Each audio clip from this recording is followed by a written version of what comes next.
Look at the Mariners last night. You can take a look at this. Seth Smith. It was a difference in the ball game. Also career home run number 100 for Seth.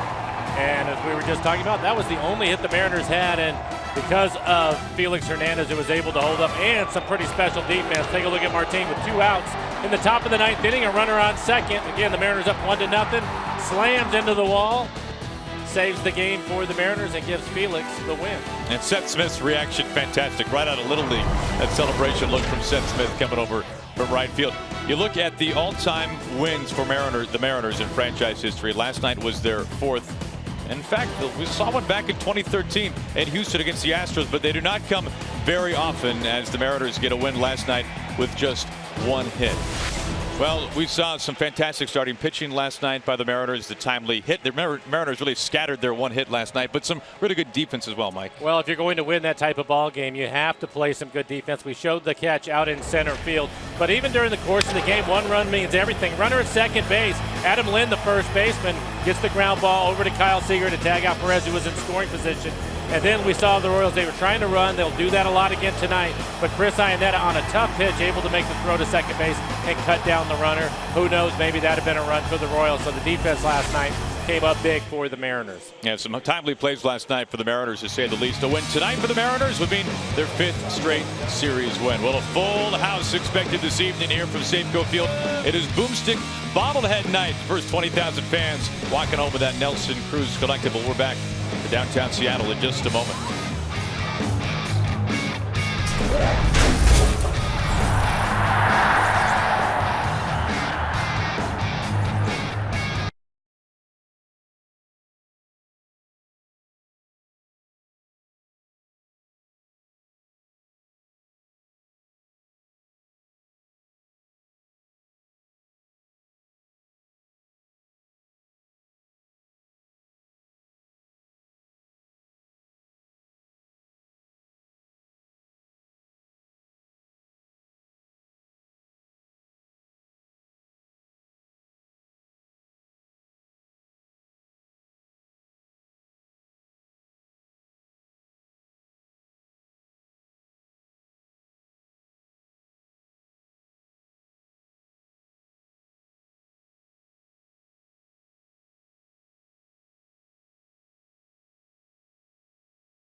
Seattle Mariners Baseball on Root Sports is brought to you by your local Ford stores. By Safeco Insurance, find a local agent at Safeco.com. By the Emerald Queen Casino, the entertainment capital of the Northwest. Visit EmeraldQueen.com. And by T-Mobile, get Major League coverage. T-Mobile has doubled its 4G LTE in the last year. Very scenic, beautiful day to be driving around the Arboretum. as the Mariners get it set to host the Royals, the middle game of this 3-game series. It is Nelly Cruz boomstick bobblehead night, as you can see, and a full house on hand tonight.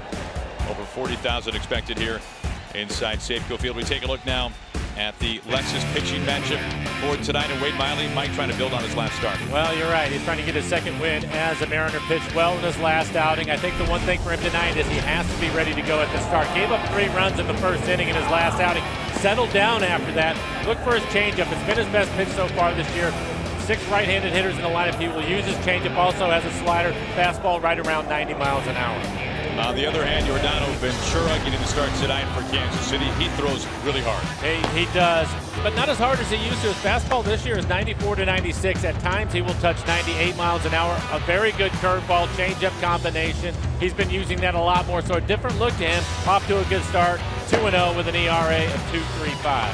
Ventura without a win in his career against the Mariners. We're coming right back to Safeco Field. We've got the first pitch, all the play-by-play, the Mariners and the Royals coming up next.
No question about it, Safeco Field, the place you want to be this weekend. A huge crowd on hand here tonight. It's the middle game of this 3-game series against the Kansas City Royals. The win tonight would mean the 5th straight series win for the Mariners. And Mike, how about we take a look at the starting lineup from Ned Yost and the Royals?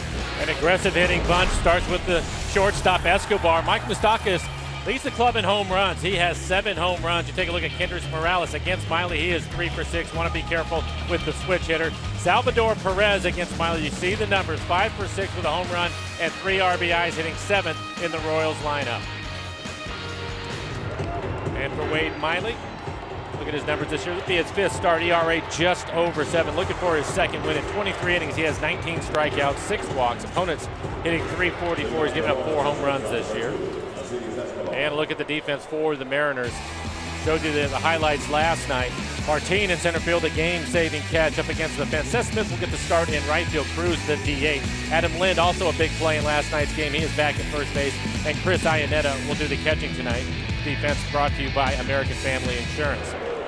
And there's a look at Martin with 2 outs in the 9th and a runner at second. Slammed into the wall face first. Was able to hold on to it, but saved the game for the Mariners and ended up giving Felix the win last night. And that was huge. What a way to end it last night.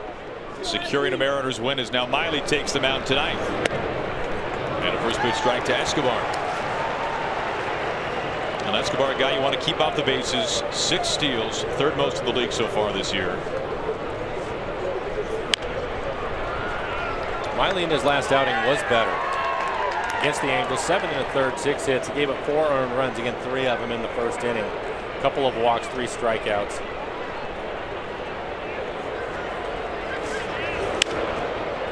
Well, Miley really struggled in the first inning in his last start. 34 pitches in the first inning against the Angels, but then really settled down. Mike went on to retire at one point 16 of 18. I thought that he had his best changeup going for him in the game. Also used his slider effectively. Seager tight to the line. And a strong throw. Good pick on the other end by Lynn.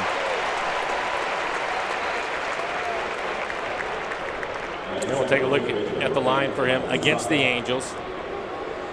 One thing you don't see, he gave up a couple of home runs. That's the reason why he gave up 4 earned runs in that one. But you like to see that he only walked a couple of batters. That's been a problem for him through 98 pitches in that outing. 1 up, 1 down. Now facing Mike Moustakas, the number 2 hitting third baseman for Kansas City. They've got the shift on. And he goes the opposite way. First pitch. And Mike, this is what we talked about last night with Moustakas. It's what made him an all-star. Take a look at Moustakas. The shift is on. He really struggled last year. He turned things around. And the reason why, the ability to do this right here. You can see Kyle Seager, the only one on the left side of the infield, and he ends up picking up a base hit.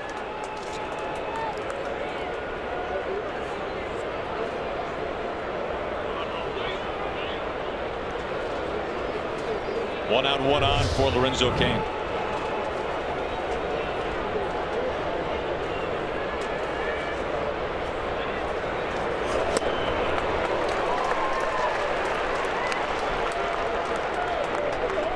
Cain came to town in a little bit of a slump. He was batting just 162 over his previous 10 games, but last night, a couple of base hits. In fact, Ned Yost gave Cain back-to-back days off if you include the off day, which the Royals had here in Seattle on Thursday.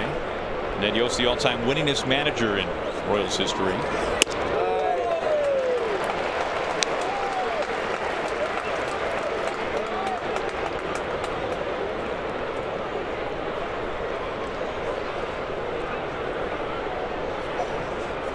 Moustakas taking a lead, helped by Lynn.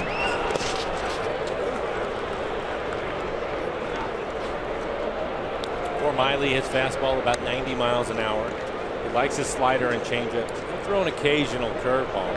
It was interesting against the Angels. He'll use his changeup more than a slider. Typically, he'll use them about the same, but more changeups in his last outing.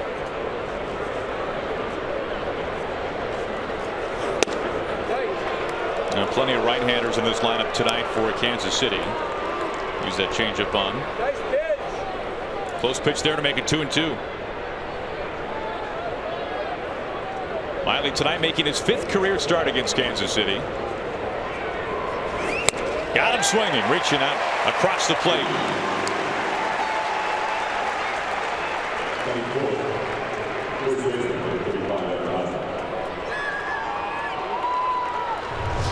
One of the better fastballs you're going to see from Miley. 93 miles an hour, running off the outside corner, and gets Cain to chase it.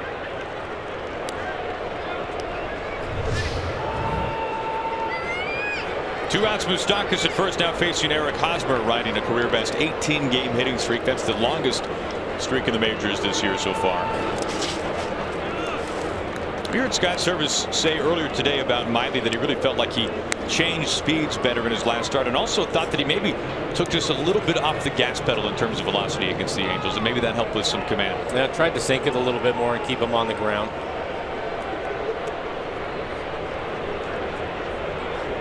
Moustakas in opposite field, single at first base. And it's 1-1 to Hosmer.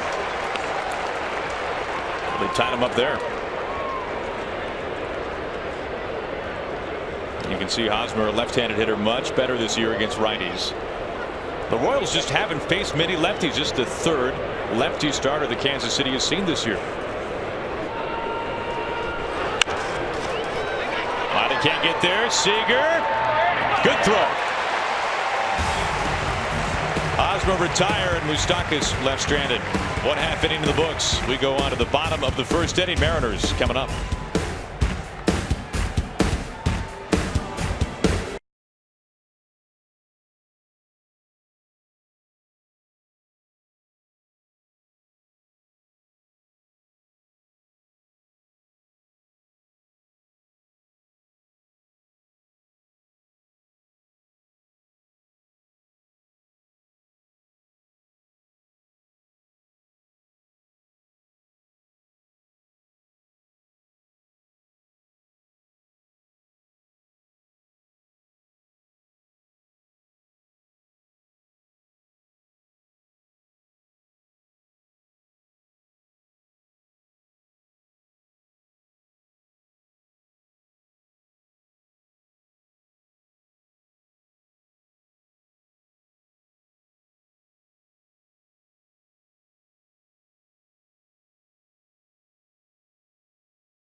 Yordano Ventura, just 24 years old, out of Samana, Dominican Republic, getting the start tonight. His 5th of the season, throwing the ball very well to open up the year. And Mike, how about we take a look at the Mariners lineup he'll face? And he's been walking some batters. Aoki's been doing a good job taking pitches and getting on base with that. Seth Smith last night, 100 career home runs for him and also the game winner. Robinson Cano will hit 3rd, tied for the league lead in home runs with 8, leads the league in RBIs. And then he goes for some speed all the way down number 8 here. Ketel Marte, 3 for 3 against Ventura. Be nice to have him on the bases a couple of times tonight. As you look at Ventura, his 5th start, 2-0 at 2.35 ERAs. Pitched well for the Royals in 23 innings, 14 walks. That's the one problem that he has at times. 21 strikeouts. Opponents hitting just 179 against him. It's a good fastball. His fastball again will be 94 to 96 miles an hour. At times he will hit 98. Also mix in a curveball and a changeup. His curveball has been almost unhittable. League hitting just 0.87 off of his curveball. Facing Aoki to begin things in the last of the first. And misses with the first pitch.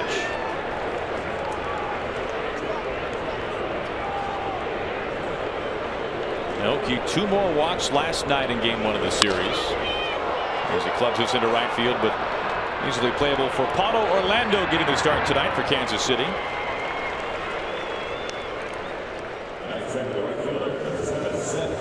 Take a look at the defense. Gold Glover and Alex Gordon out in left field. Orlando, as Aaron just said, can cover a lot of ground. He can play center field if you need him to. Escobar also a Gold Glove. Eric Hosmer a Gold Glove. Salvador Perez Gold Glove. Royals have the best defense in the American League.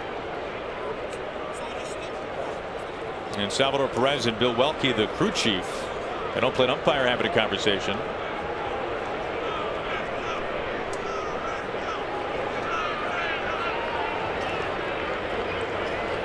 One out, bases clean for Seth Smith. Smith jumps on the first pitch. Orlando just looking, gone!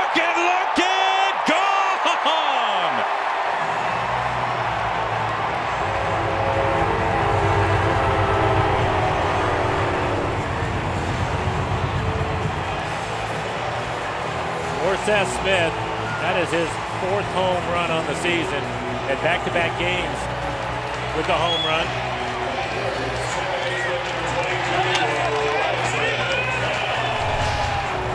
There it is, 95 miles an hour on the inside corner. They tried to go away from him. He was ready for it. Hit it well back into the stands in right center field. That is a short, quick swing. And we've been talking about how many pitches he's been seeing, Aaron, and take a look at the outfielders. They don't even move. It had that sound to it, well back into the seats. But then he hits the home run out on the first pitch he sees tonight after looking at a bunch of pitches in the previous 2 outings.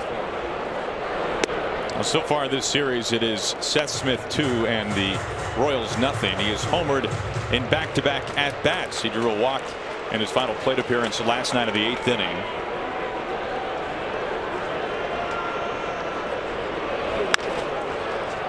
And play to Escobar for round number 2.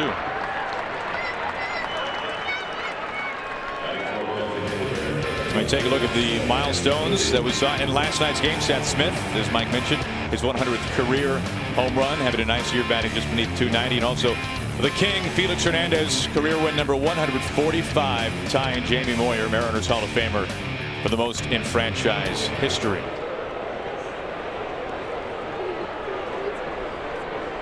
What a night for Felix last night. 7 2/3 scoreless, 5 hits, all singles. 115 pitches, the most that he had thrown since 2014. As Nelson Cruz climbs in with 2 outs.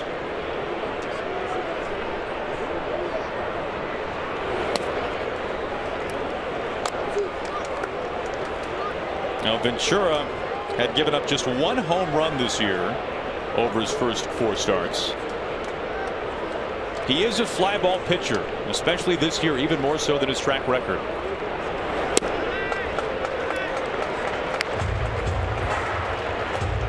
That style of pitching you would figure would fit well in Kansas City, would fit well here in Safeco Field as well, but not in that at bat versus Seth Smith. 4 pitches, all missing. Now a little closer and a 2-out walk to Cruz.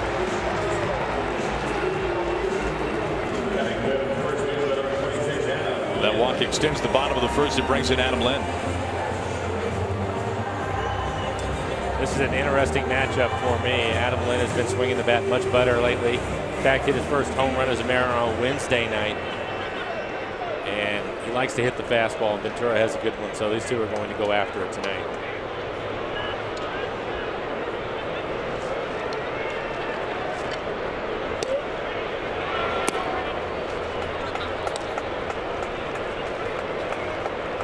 And Salvador Perez will make a trip out to the mound to have a quick chat with Ventura.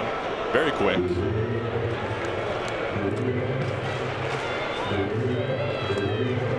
And even though, as Mike mentioned, Ventura's velocity has been down this year relative to last, the good folks over at Fangraphs have Ventura as still one of the hardest throwers in baseball. As that gets out of the glove of Perez, but Nelson stays put. Noah Syndergaard right now leading the majors in fastball velocity at just over 98 miles an hour. Nathan Eovaldi, Garrett Richards, opening day starter for the Angels, and then Ventura. So the 4th hardest thrower when it comes to average fastball velocity.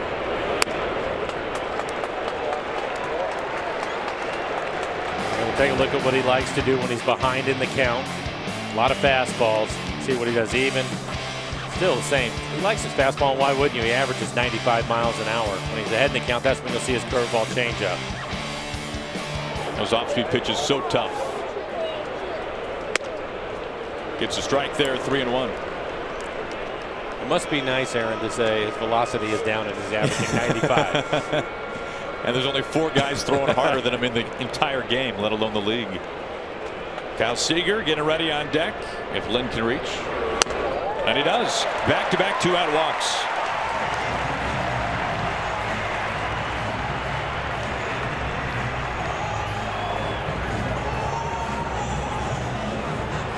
Dave Island making a trip out.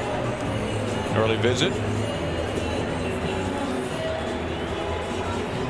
Well, this is something that we here at Scott Service talk about today. We know the mantra for the Mariners this year: control the zone, see the Z, so to speak. And Scott Service said today that he's been especially pleased with how the Mariners have been seeing pitches in the last. He bookmarked it at about 8 games, 35 walks, 54 strikeouts in the last 8 games. The Mariners averaging close to 6 runs per contest. They're 6-2 in that span, and 7 walks last night, Mike, and already 2 walks here in the first. Yeah, I think Jerry DiPoto has to be happy with what he's saying, and with those numbers you just mentioned, you look at the Mariners overall, they're 4th in the league in walks right now. That's where they were expecting it to be, and now they're 6th in strikeouts, so they're not striking out very much. Those are 2 combinations. Put the ball in play, high on base percentage. Smashed right field. Orlando can't do anything about it.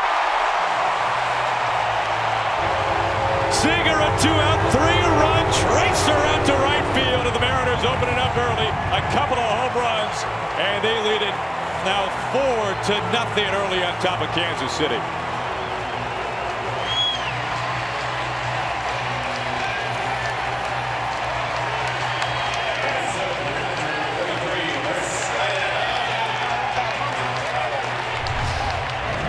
Take a look at the swing by Kyle Seager again. He went back to his toe tap.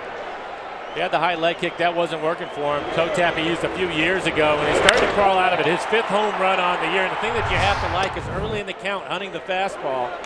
Second pitch, look at the numbers. Ventura likes to throw his fastball early. He's ready for it, trying to do some damage. Now Ionetta's turn, 1-1.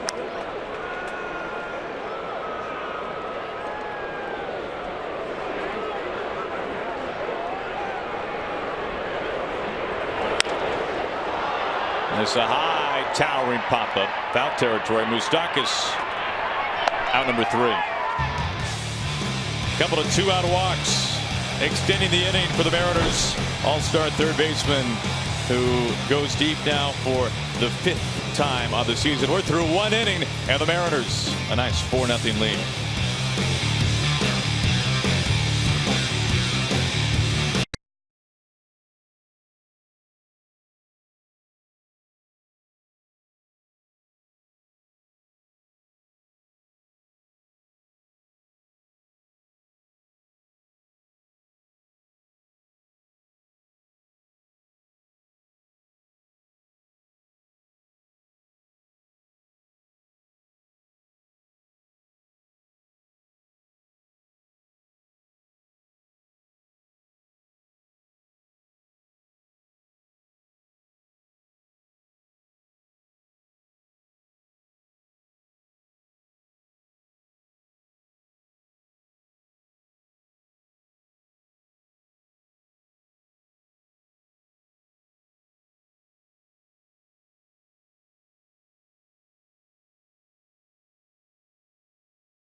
This copyrighted telecast is presented by authority of the Seattle Mariners and may not be reproduced or retransmitted in any form. And the accounts and descriptions of this game may not be disseminated without the express written consent of the Seattle Mariners.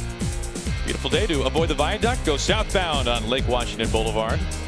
Nice day to enjoy some Seattle sunshine. The Mariners bats certainly enjoying that early on here tonight. Both Seager and Seth Smith going deep. Smith's came on the first pitch. For Seager, it came with 2 on. As Miley faces Morales to start the top of the second.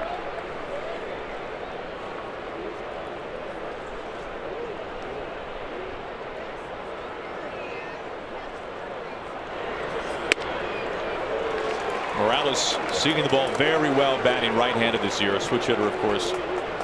Facing lefties, batting nearly .470 on the season against lefties like Miley.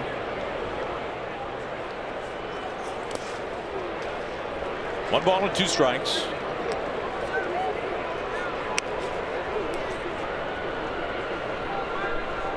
Now the Royals have now lost 4 straight. That's their longest losing streak of the season.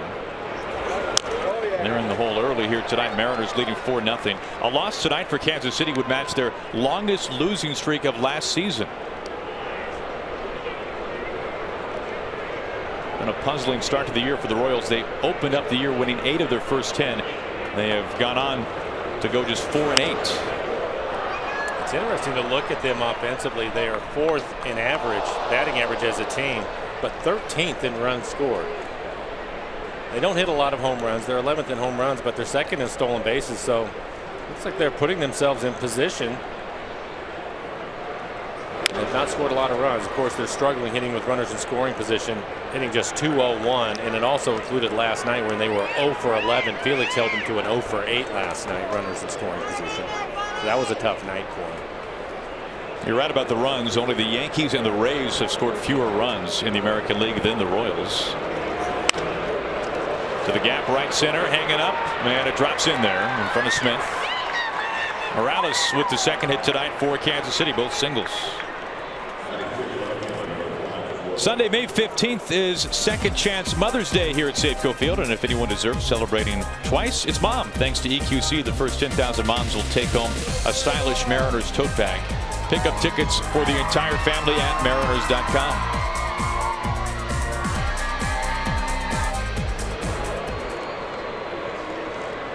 Morales will lead off single. It brings in Gordon. Now you're mentioning Felix last night, Mike. 7 2/3 scoreless, and there were multiple innings where the King had runners at second or third base. And one of the most amazing stats to what has been a fantastic start to the season for Felix is what he has been able to do this year if he has a man at second or third base. Runners in scoring position. Opposing hitters, Mike, 1 for 31. They're hitting .032 against Felix.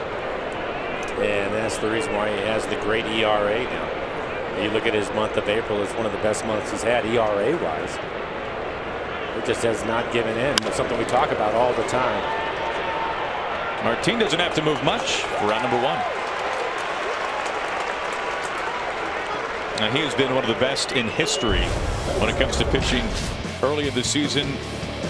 And you see right here in Mariners franchise history, his 1.38 ERA, ranking just behind Floyd Bannister. We will see Taijuan tomorrow. He will start the month of May off for the Mariners. So 2 of your starters with those 2 ERAs, you're in pretty good shape. I'm looking forward to seeing what Taijuan is going to do tomorrow. Weather's supposed to be great. He's coming off of one of his best outings in his career. Can't wait for that one tomorrow. That's going to be a lot of fun.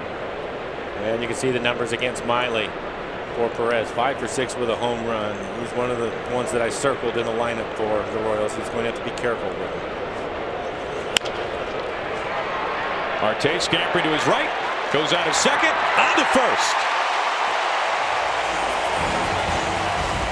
Problem for the Royals this year. They've bounced into a lot of double plays, and that helps out Wade Miley. It gets started by Ketel Marte at shortstop, and it gets Miley and the Mariners out of the top of the second.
4-0 lead at the bottom of the second inning as we take a look at the Mariners calendar, brought to you by Sleep Train. This series wraps up tomorrow. Some beautiful day baseball from Safeco Field. Taijuan Walker up on the mound versus Ian Kennedy. And then it's on the road. First off to the Bay Area, 3 games against the A's, and then a 4-game series against the Houston Astros, who the Mariners just took 2 games out of 3 against to begin the homestand. 0-1 to Marte to start off the bottom of the second.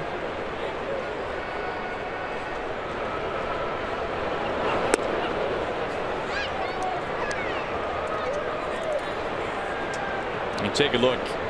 We mentioned Ventura, just 1 home run entering tonight. Over his first 23 innings, he coughed up 2 in the first tonight. Seth Smith, a 1-out homer, and then with 2 outs, back-to-back walks, and Seager on the second pitch of the at-bat rode it out to right field. Well, it's interesting about that with those 2 hitters. Typically their first time up, they'll try to work some counts. They want to see some pitches.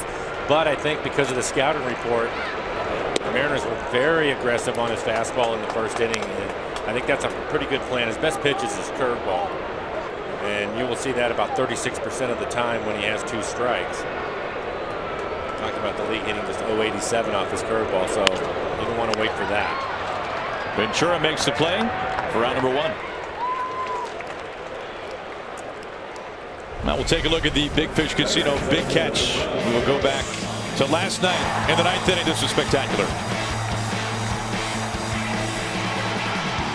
To help seal the win for the Mariners. We were talking about it last night. There you go. That is great.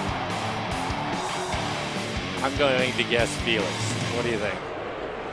He would be at the top of most people's lists to pull something like that off. I think with Martin, though, we were talking about in the game, they were playing shallow, and Scott Servais was saying after the game that it was because he was worried about the blue pit with the runner at second, good speed at second base. So he had to run a long way. I think he lost track of where the wall was. Unfortunately, he was able to make the catch just before he slammed into it. But I think it stunned him a little bit. Most of the time, the outfielders, they have a pretty good idea. He was talking about it after the game, saying that he thought it had a chance to leave the ballpark, and he was just running as fast as he could, and about halfway there, he figured he had a chance to catch it. But he didn't look for the wall at all. He really gave himself up. Count goes to 2-1. Martino for 7 lifetime against Ventura.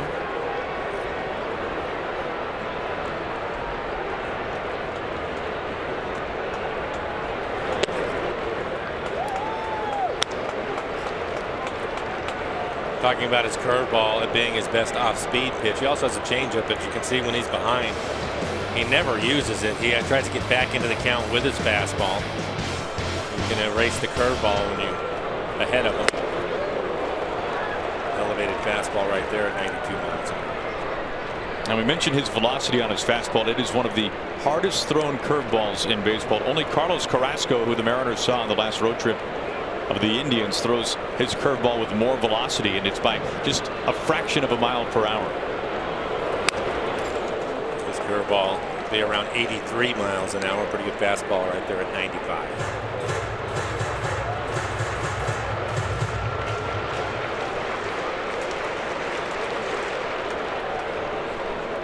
Pretty good battle here between Martin and Ventura. Ball 4. Third walk already for Ventura, and it comes with 1 out here in the bottom of the second.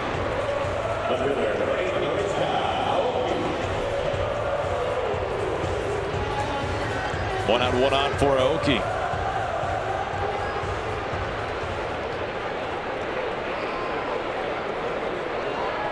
Here early in this one, we're talking about commanding the strike zone as an offensive team, individual players, on base percentage, and found out we're going to get a chance to talk to Jerry DiPoto tomorrow morning.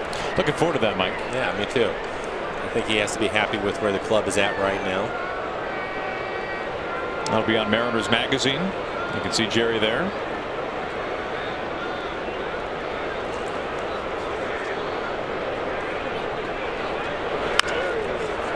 Hosmer comes in, fields it low. Down to Escobar, back to first. And it's in time for the double play. It's a nice start to things by Eric Hosmer. Couple of Gold Gloves, and we just saw 2 of them. We go to the third. Mariners on top.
Runs early here tonight, Mike. It's good to see Seth Smith on the first pitch. Turns around a 95-mile-an-hour fastball in the inside corner for Seth.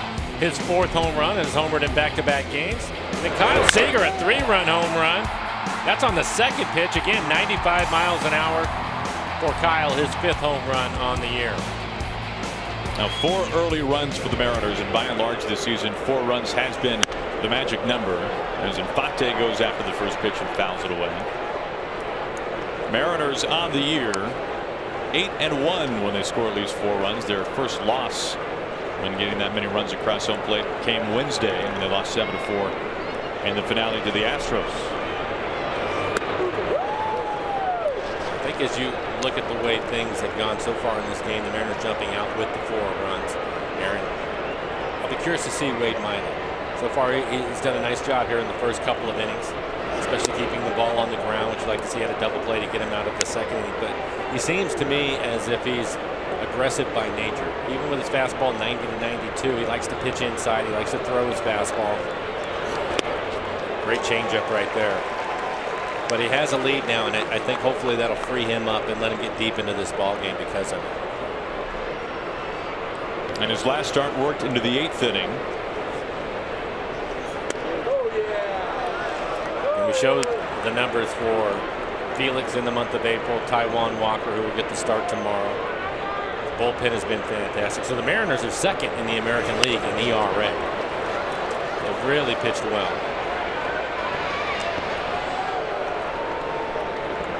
Count stays full on Infante as we see what Miley does with 2 strikes, Mike. Yeah, he'll mix it up a little bit more again with his fastball, and he'll throw a 2-seamer away to the right hander or cut it in on their hands. And we see the slider. He'll try to throw it at their back foot. His changeup again. He threw it more in his last outing against the Angels. We've already seen it here early in this ball game. I think we'll see his changeup quite a bit. Rarely uses his curveball.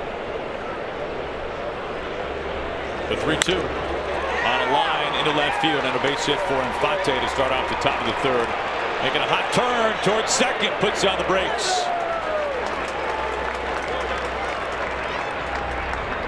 Good work by Aoki to keep that to a single. And it looks like it's the changeup at 83, and Wade's not going to be happy. He leaves it up above the belt, easier for a hitter to get to it. That's the reason why it was hit hard. If he keeps that ball down, he probably gets a swing and a miss or a ground ball out. A solid single for Infante. 3 hits now for Kansas City. They've all been singles.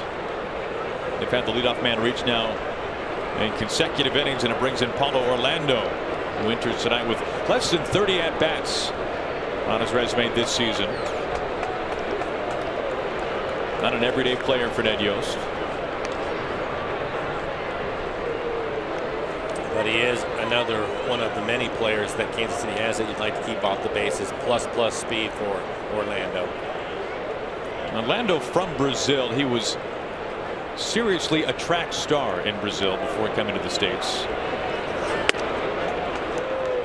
Started off running the 100, then became more of a 200-meter sprinter, and then really found his bread and butter, he said, running the 400. Give up on that one.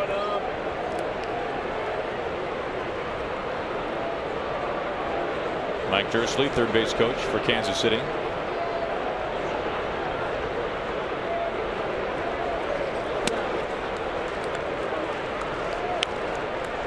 Two balls and no strikes on Orlando.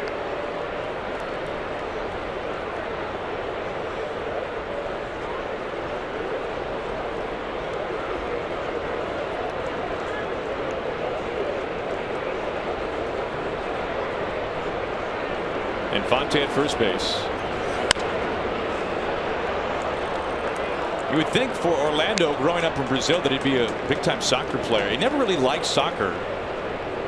His mother worked at a hospital in Brazil, mostly as a janitor, and one of the doctors at the hospital noticed Paulo when he was 10 or 11 years old, and the doctor was Japanese, and of course baseball is such a big part of Japanese culture. And the doctor had a couple of sons slightly older than Orlando, and one day he mentioned to Orlando's mom to bring him by on a weekend, and that the doctor, the father of these two other boys, would take Paulo with his sons on the weekends to one of the very few baseball fields in Brazil. And that is where Paulo was really exposed to baseball, and now he finds himself playing in the major leagues. Made his big league debut last year. Shattered bat, Seager out of his glove. Marte cleans it up onto second base.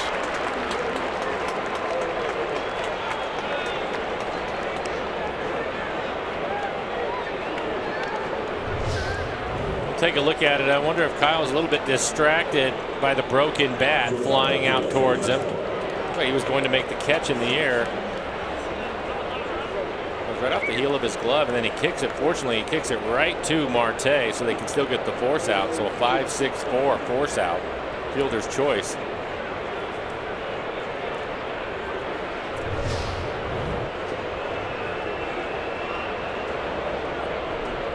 One out, one on. Orlando at first base, and back to the top of the order. It brings in Alcides Escobar, MVP of the last year's ALCS against Toronto.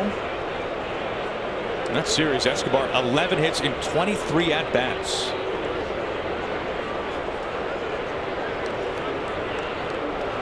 Grounded out to third in his first at bat.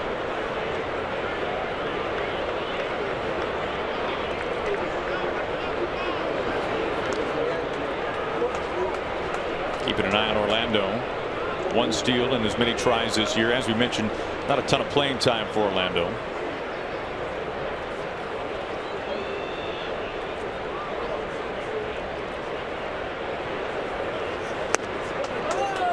And a strike in there to Escobar.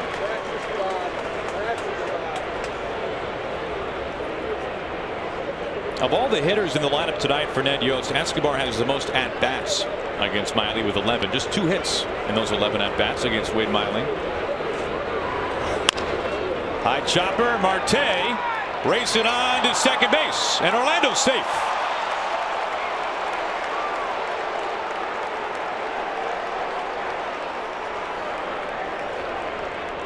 Young mistake. Take a look at Marte. He starts to stumble, almost drops the ball, and that's where the problems show up. Never. I think they're going to take a look at it. I didn't realize that he stepped on the base and had control of the ball. I wasn't sure that he had control of it yet. It looks like he had, though. There he drops it, but he beats him to the base. They're going to take a look at it.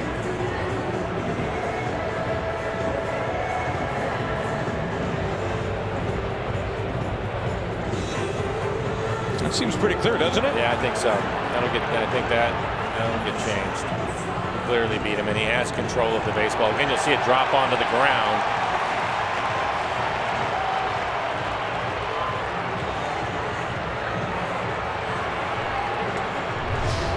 So a couple of, and they're going to call him out, a couple of mistakes by the infielders, but they end up getting some fortunate bounces and able to get the outs.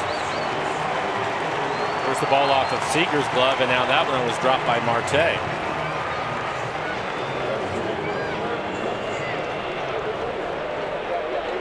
Two outs and Escobar at first base. Marte, a nice recovery after the bobble.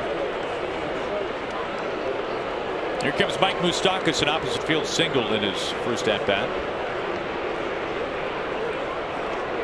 And the Mariners will stay with the shift. They had the shift on in his first at bat.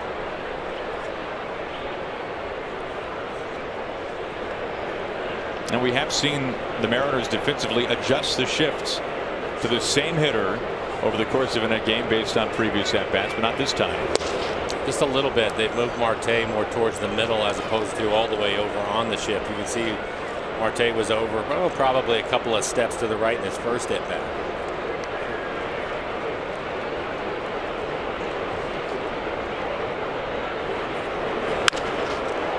Martin on a sprint, looking up, and it's right over the fence, a ground rule double. That's a break for the Mariners.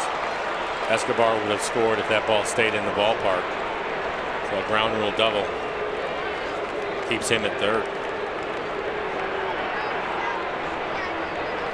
First extra base hit tonight for Kansas City. Second hit in total for Moustakas. That was on the cut fastball, trying to run it off the outside corner.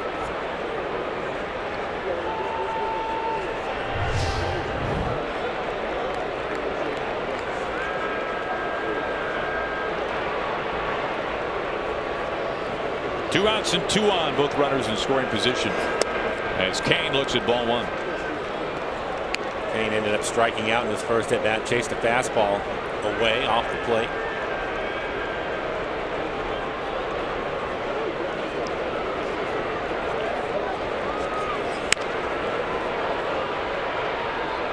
Count goes to 1-1.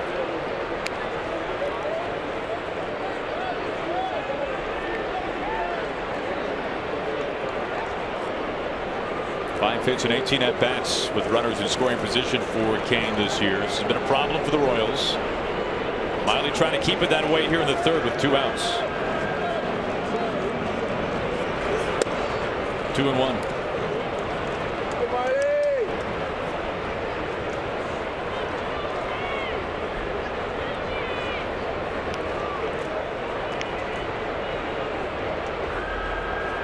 Escobar the man at third base. Moustakas a ground rule double at second.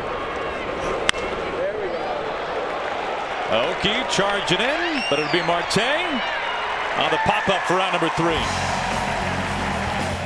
Miley able to strand a couple of runners in scoring position as we make our way to the bottom of the third set. Smith already a homer and one at bat here tonight. Looking to add on to things. Mariners leading the Royals 4-0.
Seattle Mariners baseball on Root Sports is brought to you by Safeco Insurance. Find a local agent at safeco.com.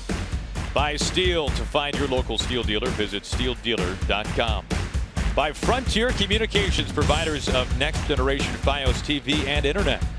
And by BNSF Railway, sponsor of the BNSF Blast.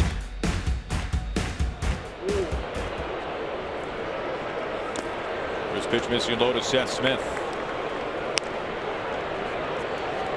Now Ventura giving up a couple of home runs in the first inning, one to Smith. That was his 4th of the year and his 2nd home run in as many games.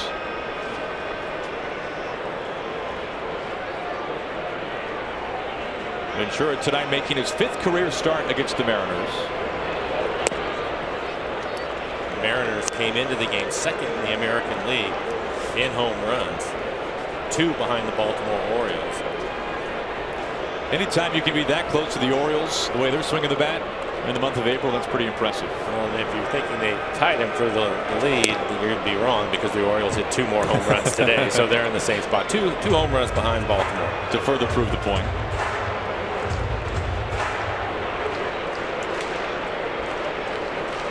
Shift is on for Smith. Looks at a strike. For Ventura, this is his 3rd career start here inside Safeco Field. He's pitched well in each of his starts here at Safeco and also against the Mariners. He's worked into the 6th inning in each of his previous 4 starts against Seattle. As the count pushes full.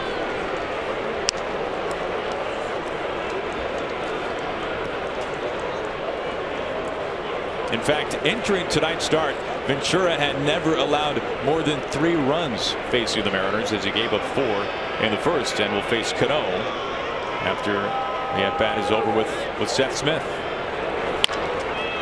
Over the middle, the shift on. That's Escobar, the shortstop, for out number 1. Well, we sure hope you can stick around after the game, as always, for Mariners postgame presented by Delta Airlines. Packed house here tonight from Safeco Field. We'll hear from the skipper, Scott Service, also Wade Miley, tonight's starting pitcher. Probably hear a little bit from Kyle Seager and Seth Smith as well. That'll be Brad and Val with you on the postgame show.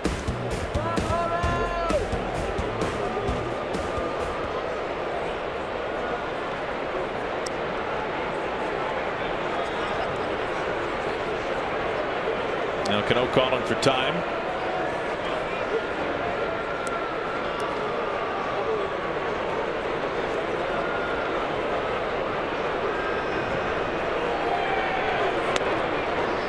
Strike 1.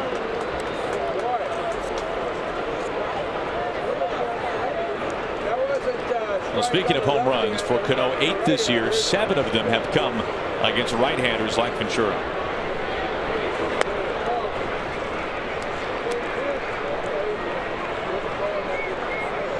Tied for the league lead with the 8 home runs. Josh Donaldson. Toronto has 8. Reigning MVP. Those 24 RBIs for Cano, tied for the most in baseball. Once again entering tonight's game, tied with Bryce Harper, another MVP, and Anthony Rizzo of the Cubs. All 3 of them have 24 ribbies on the early season. As Cano ahead of the count, that one at 97 missing. It's 3-1.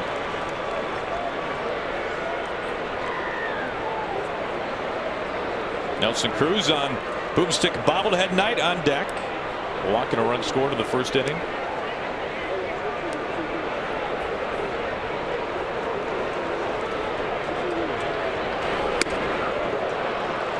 .96, so we've seen Ventura rear back a little bit in this at-bat facing Cano. Swinging at a pitch outside.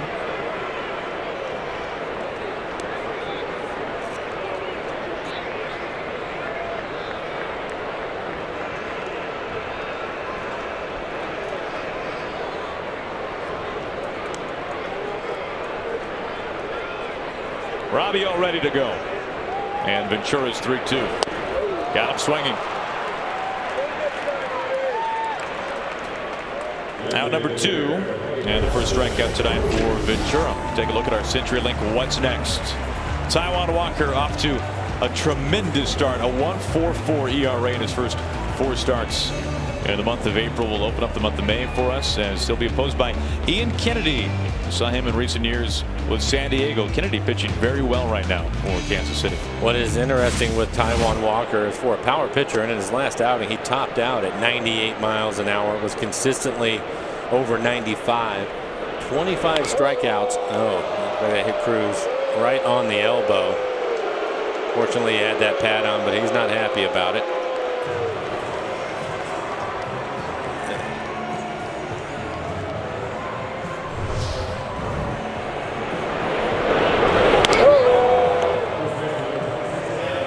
.96 miles an hour.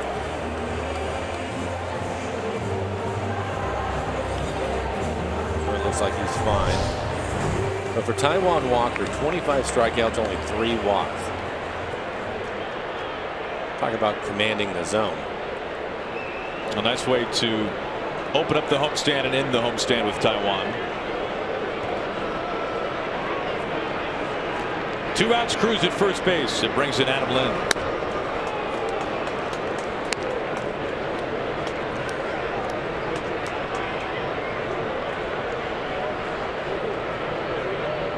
The Mariners have had some free base runners tonight against Ventura. He's walked 3, now he's hit a batter. Those 2-out walks in the first inning both came around to score on Seager's 3-run homer into right field. And Lynn gets ahead of the count, 2-0.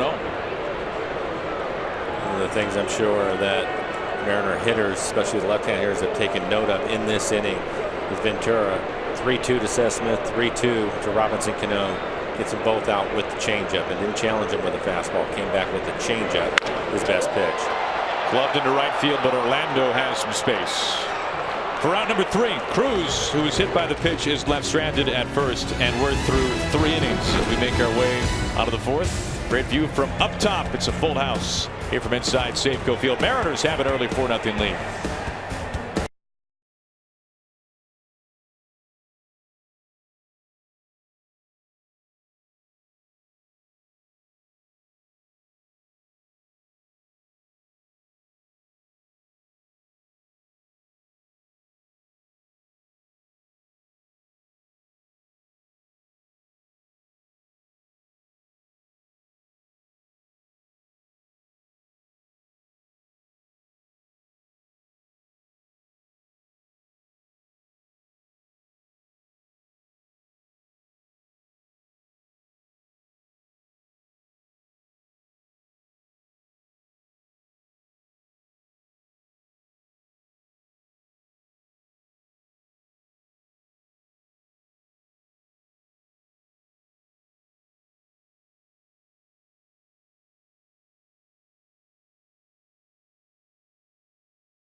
At the top of the 4th inning. Well, Saturday, May 14th, it is Kyle Seager bobblehead night versus the Angels. Just like the third baseman, it is cool, calm, and collectible. And thanks to Root Sports, it's free to the first 20,000 fans. So scoop up tickets now at Mariners.com. Hosmer leads off the Royals' 4th inning. Appeal down to third base. He does not go around. Hosmer has been one of the best road hitters so far in the American League, batting .400 away from his home ballpark. And the Mariners have the shift on with Hosmer hitting. He grounded out to Seager at third his first time up. Hosmer has the longest hitting streak, 18 games. Had a couple of hits in last night's game. That's a career best. He's reached base in 30 straight games dating back to the end of September last season.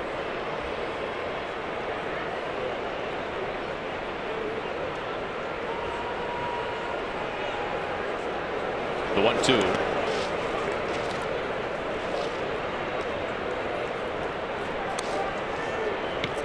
Now for Miley, this is just his second home start of the year, which means it's only his second career start here at Safeco Field. He had never pitched here before signing with the Mariners or being traded for. Aoki nearing the line for round number 1.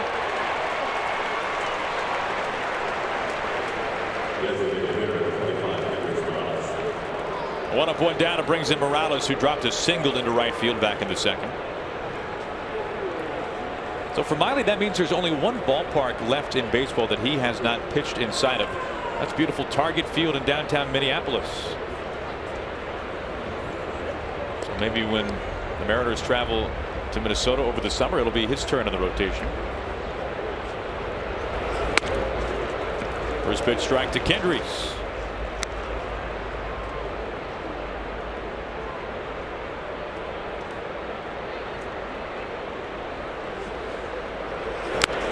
Oh, 2.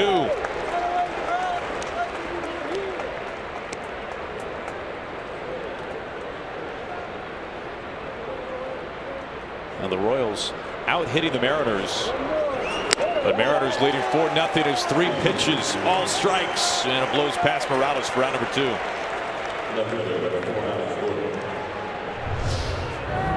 Couple of elevated fastballs, both of them at the top of the strike zone, and Morales not able to catch up with it. The last one at 91 miles an hour.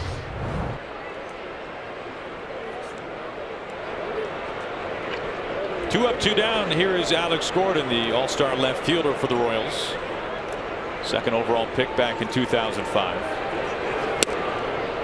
Gordon now in his 10th season with Kansas City, drafted and developed. Was a free agent over the offseason, one of many free agent outfielders that were on the market over the winter, coming back to the Royals, signed a 4-year deal.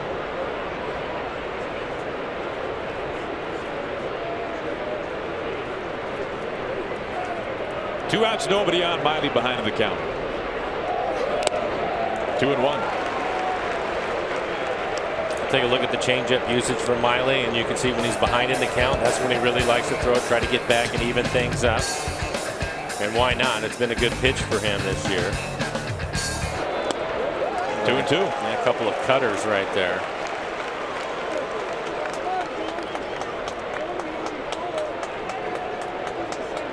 Miley faced the minimum in the second, trying to have a 1-2-3 top of the 4th. Off the plate.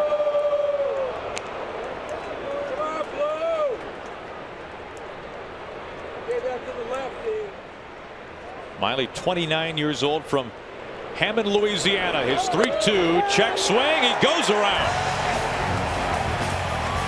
Side sat down in order in the top of the 4th. We go to the home half. It'll be Kyle Seager to lead things off for the Mariners, looking for already his second home run on the night.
Still going southbound towards Seward Park. It was a gorgeous day here in Seattle, turning out to be a beautiful night from Safeco Field. The Mariners helping things out. 4-0 Mariners on top. All 4 runs coming on a couple of homers in their half of the first.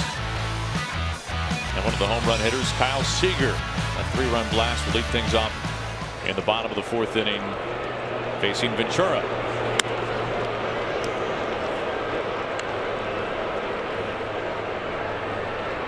That's about as slow of a pitch as you'll see Ventura throw, and clocked at 76 miles an hour.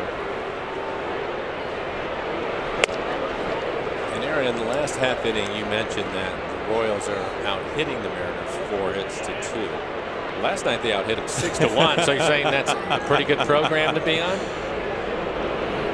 That's the new plan of attack. That's the new C to Z for the Mariners.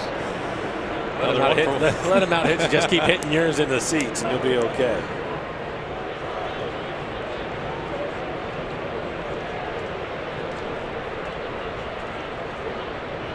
The 1-2 to Seager. You know, we mentioned that which is interesting. It's last night's game and today's game. The Mariners have a total of 3 hits and all of them you're right. homers. You're right. 2 of them by Smith.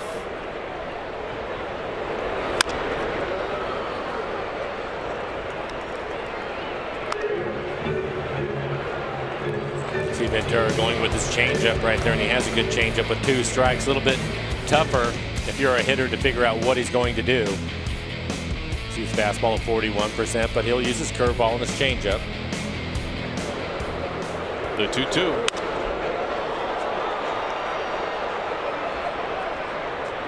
And we mentioned very early on that for the Mariners, last night was the 4th time in franchise history to win a game with 1 hit.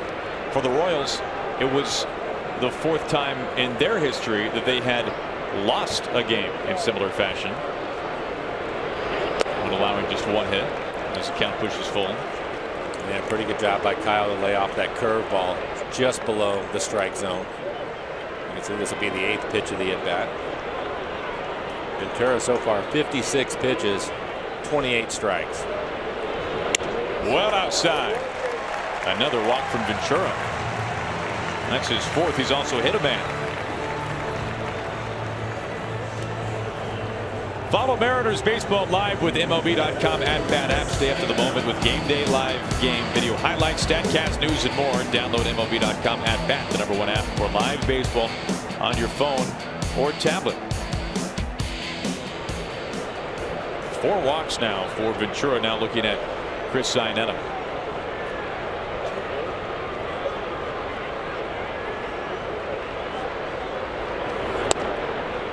Pumps in a first pitch strike. Those 4 walks, not quite a season high. Ventura walked 6 in his first start of the season, with just 5 innings against the Twins.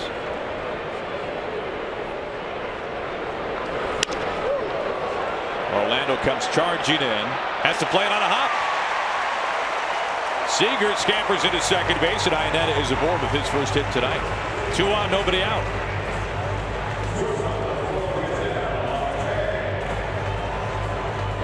Going to be an inside-out swing for Chris. He's beat on the fastball, 93 miles an hour. Looks like a 2-seamer running in on his hands and trying to get the barrel to it. But he'll get jammed a little bit, fight it off for a base hit. Good base running by Kyle Seager going halfway down there. He knows that Orlando can run in right, so didn't want to assume it was going to fall in as he reached second base. You know, Mike, we hear that term inside-out swing pretty often. Can you explain that a little more? Well, basically what he's going to try to do is he knows he's beat, so he'll try to get his hands as close to his body as he can and basically force the ball back up the middle the other way because he's beat on it. And you'll see it a lot on some of these swings with the guys when they're beat, how close their hands will get as Marte squares around the bunt, and it's a good one. Who's going to get it? Ventura, late throw, and it's there in time. Excellent bunt. The sacrifice bunt for Marte.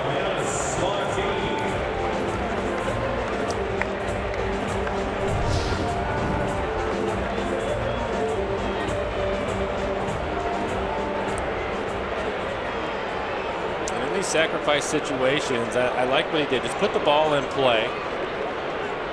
He's deadening it right out in front of home plate. So many times you see guys that are trying to bunt them down the line. You need to get it down the line. The hitters are aware that you're going to bunt. They'll get a pretty good jump out there.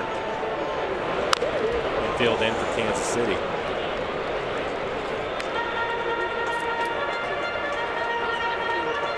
Seager, who led off the inning with a walk now at third base. Iannetta, who dropped his single into right at second.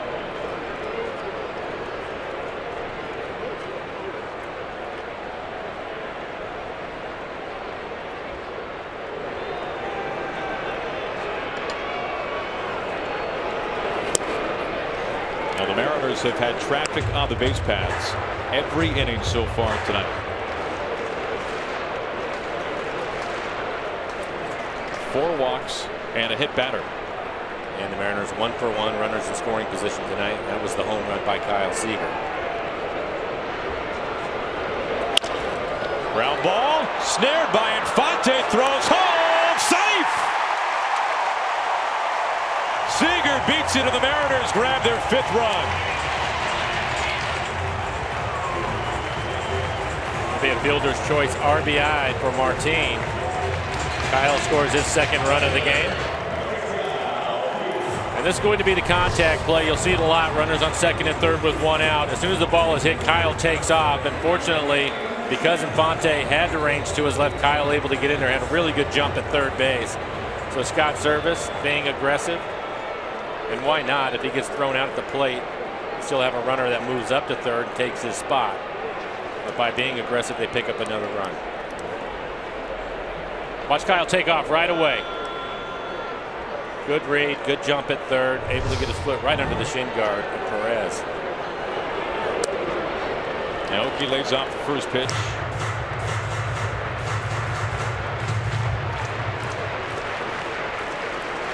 One out, Mariners have him on the corners.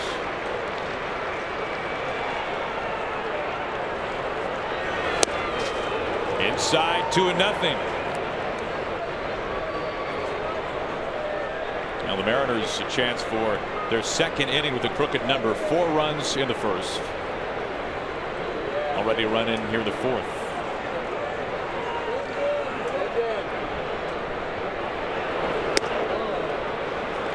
As Ned Yost, who we just saw, and the Royals have not led in this series so far. But the Mariners now do have a hit that's not a home run, thanks to Iannetta. Seem so excited about that, Aaron. Well, I really wish it was the other way.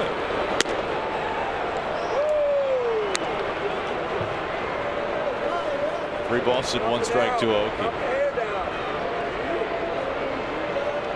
Dylan G warming up in the bullpen for Kansas City. Move to first. Martin back in time. And he almost caught him. I'm wondering if Martin was trying to peek in, see if he could pick up the signs from Perez. Because his move back to first was a late one. Another walk.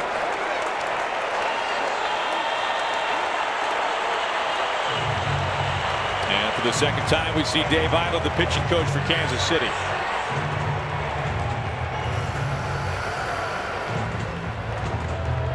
You know what's interesting is, Aaron, I think it was on Monday night you were talking about Aoki and how he hasn't walked a lot. Well, he's been a walking machine on this homestand. He continues to get his base on balls. We talked about him in spring training quite a bit. Career .353 on base percentage. So it's good to see him taking his walks here on this homestand, settling in. He's never been a guy to walk much. And yet you mentioned his on base percentage for his career. It's .350, it seems like, each and every season. But you're right. 2 walks last night.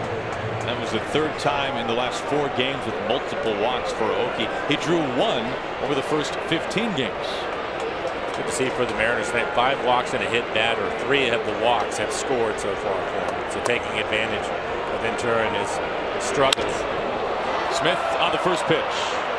Moustakas angling back towards the line. Gordon is there. It's Moustakas, the 3rd baseman, to make the catch. Covered a lot of ground. Out number 2.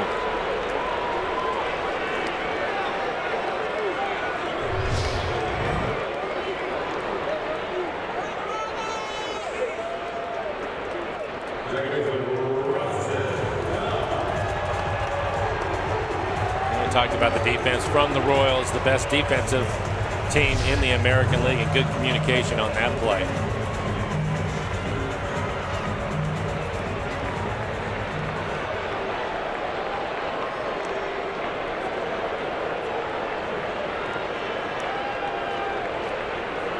Bags packed, 2 outs for Cano.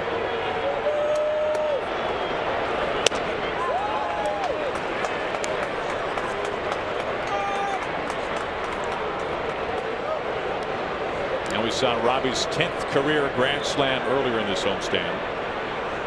Part of a 6 RBI night. It was on Tuesday night. That's a strike, goes around. There's Vic Carapazza, third base umpire.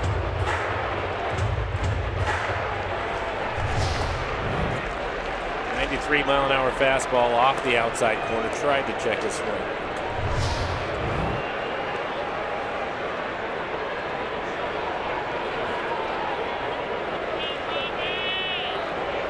One ball, 1 strike, bases loaded.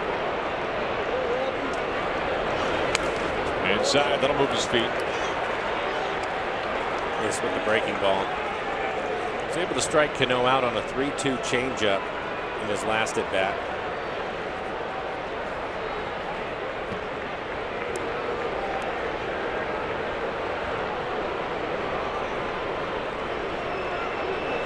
Mariners a chance to really open this one up. The 2-1. And a strike to even things up. Borderline pitch there. They thought it was down out of the strike zone. And he let Bill Welke, the home plate umpire, know about it. Welke in his 17th season. Was a World Series umpire last season between the Royals and the Mets. Multiple postseason assignments. Runners all around for Cano with 2 outs. And a full count.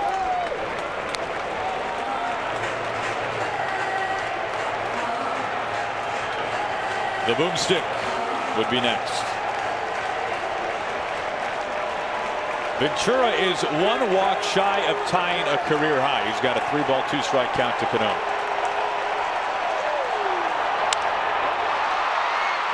Kane, easy play in center field. And the Mariners will leave him loaded. Cano 0 for 3. As we're through 4 innings, the Mariners grab another run. It's 5-0.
Wade Miley making his 5th start of the season here tonight. He's held the Royals off the board over the first 4 innings. Mariners leading 5-0. Miley with a few strikeouts along the way. We can see the line so far. Miley a pitch away from number 60 over 4 innings. And what you like to see is no walks.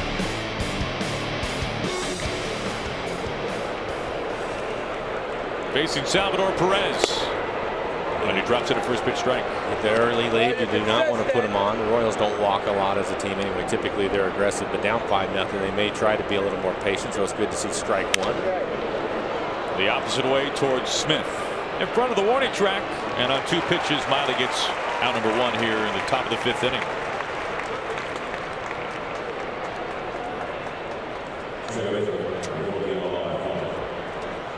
Now, so far tonight for Miley, Mike, we have seen him avoid the long inning, which is something that we saw him plagued in his last start. We've seen it a problem for Nathan Carnes before his previous start as well. That can really run you out of a game early. No, you're right, and it was good to see Nathan Carnes make the adjustment and have a solid outing. It was as good as we've seen him this year. But I think that maybe Wade has made his adjustment. He's a veteran guy. He's been around, and he gave up 3 runs against the Angels in the first inning in his last outing. Then after that, he really cruised along, ended up giving up a home run late in the ball game, a solo home run. But everything in between that was really good. And so you hope that he'll build off of that. So far tonight, he's been able to do it. Just 63 pitches for him so far. 44 strikes. 18 batters faced, 12 first pitch strikes. His 0-2. Strike 3 call. Gets Infante. Miley, strikeout number 4. In fact, he struck out 3 of the last 4 batters that he's faced. Time now to take a look at our Geico this date in Major League history. Ted Williams, his final game before leaving for military duty in Korea. And his last at bat on Ted Williams Day. Of course, Mike, what would you expect? It's the game-winning home run against Detroit. Probably a long home run to right. Marte clear in the air for out number 3. Boy, very quick and tiny top of the 5th inning. Less than 10 pitches for Miley. We go to the bottom of the 5th. Mariners in control.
Seattle Mariners baseball on Root Sports is brought to you by Money Tree. Proud to make a donation to Mariners Care for every Mariners win. By Jack in the Box. Taste the Baconlicious Sourdough Bacon Ranch Combo only at Jack in the Box. And by CenturyLink, your link to what's next. Now the car has turned around, Mike. We are headed back north, trying to avoid the viaduct. Taking us to Safeco Field earlier today. There is Robert Nelson Cruz, pardon me, to lead things off.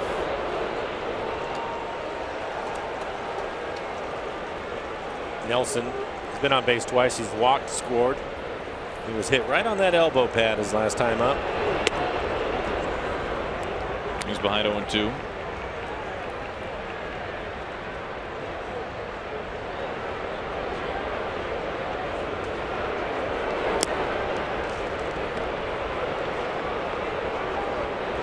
Mariners come into tonight winners of 7 of their last 9. They've won 10 of their last 14. All of this following that 5-game losing streak to open up the previous homestand.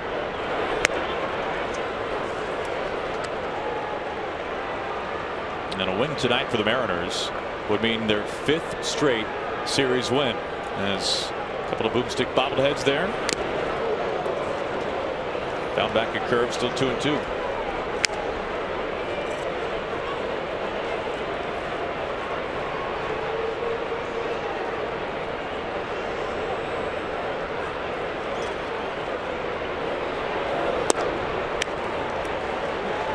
Cruz battles back, makes it a full count.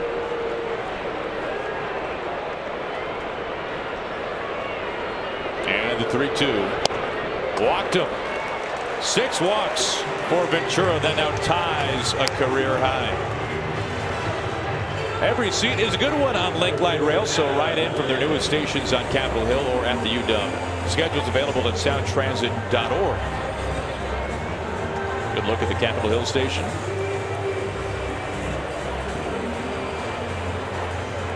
Here comes Ned Yost. He has seen enough. 6 walks, a hit batter facing Yordano Ventura. He's coughed up a couple of homers. Entered tonight having allowed just 1 home run ball on the season. And Ventura with his shortest start in his career against the Mariners. We're stepping aside, a pitching change.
Tom Glasgow with you from the Ford Sports Desk. Time for hashtag Where I Root, presented by Alaska Airlines. Let's see what we have so far this evening.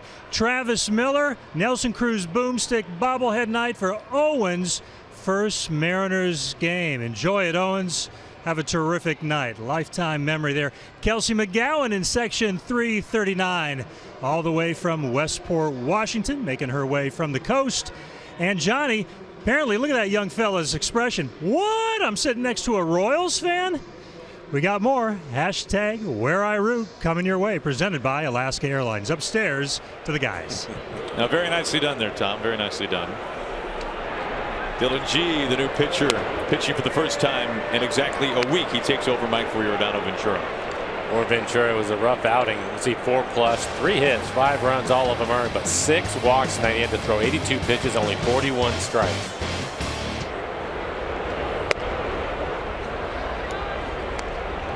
And for Dylan G, just his 4th appearance on the year, a 0.96 ERA, and 9 1/3, 8 strikeouts, 4 walks, giving up 1 home run, opponents hitting 200.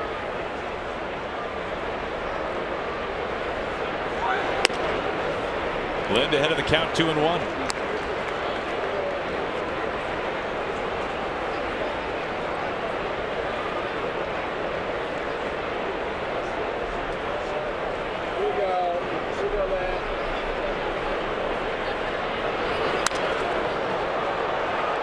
G now 30 years old, out of the great state of Texas. Went to college in Arlington, Texas. Broke into the big leagues back in 2010 with the Mets.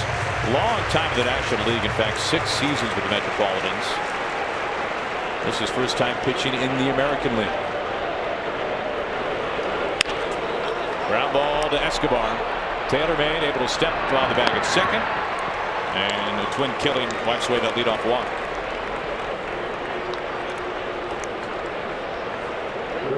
Two outs, nobody on as we take a glance ahead to our CenturyLink. What's next? It'll be the final game of the series and the homestand.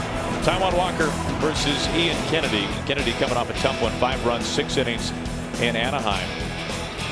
As Taijuan Walker might pitching, I think it's safe to say pitching the best that he has in his Mariners career. I would agree with that. His last outing again was a dominant performance, topping out at 98 miles an hour.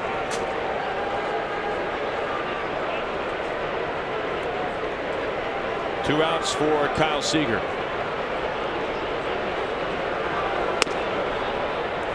And you know, Mike, we'll talk more about it tomorrow, but one thing that really stands out about Walker early on in the month of April, we saw him be an effective strikeout pitcher. We've seen him be an effective ground ball pitcher. He's found multiple ways to get guys out. He has, and again in his last outing. On a skip to Gordon. And a 2-out single. Second hit tonight for Seager. He's reached now for the 3rd time in as many tries. Yeah, it's good to see Kyle. He had the home run to right field, the 3-run homer, but he's going to go the other way. And when Kyle starts driving the ball into left field, comes a tough out. So that's a good sign for the Mariners. Yeah, I think Chris Iannetta in Taijuan's last outing saw that he had a special fastball again. 96 to 98 for the most part in that game. Hit 97 a number of times, and he threw a lot of fastballs, stayed with it. Now, he had his really good velocity his last time out. We'll see that again tomorrow. 1-0 to Iannetta.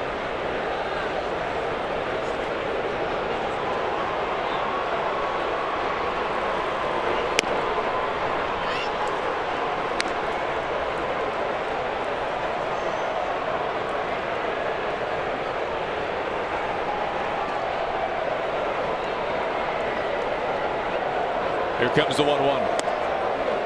Ties him up to make it 1-2.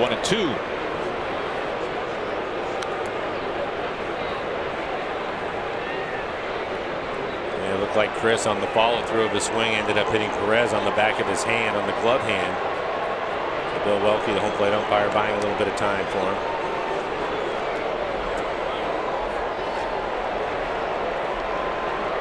Can you really hurt a brick wall? Is it possible?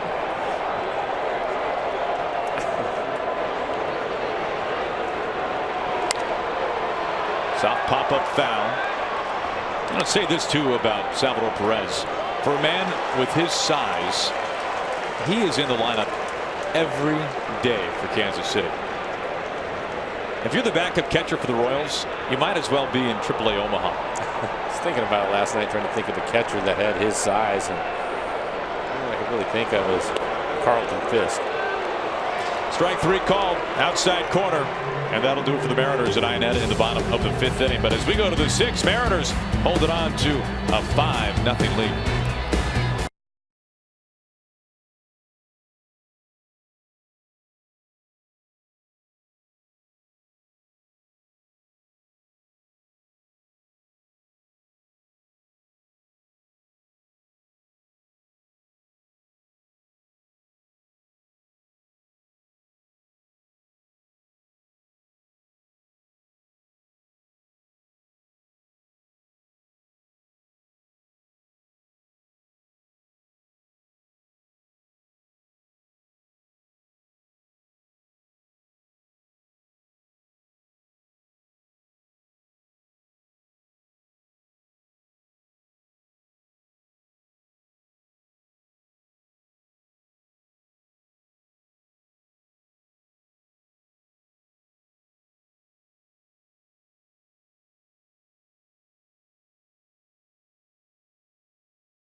Nothing Mariners on top as we start the top of the 6th. But first, our Delta Airlines keep climbing standings. And we take a quick look at the American League West.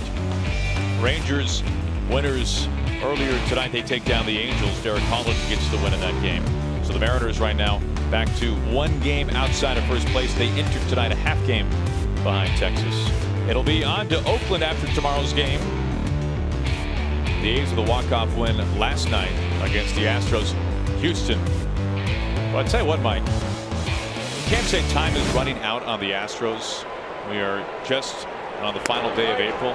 But at 7-17, they are doing the exact opposite of what they did last year. Last season, Houston gave themselves such an enormous cushion that they could almost play 500 ball down the stretch. Turned out they couldn't. Rangers caught them. But this is an enormous hole for A.J. Hinch's team to climb out of. Well, you're right. And it's one of those things. Last year, I think that they surprised a lot of people. And you and I have had many conversations about that club. And I always go back to how much they strike out as a team. And, yeah, they'll hit it out of the ballpark, too. But you wonder how long that would last. And they lose again tonight 2-0 to the A's. They don't score a run. And that puts their run differential now at -33, the worst in the American League.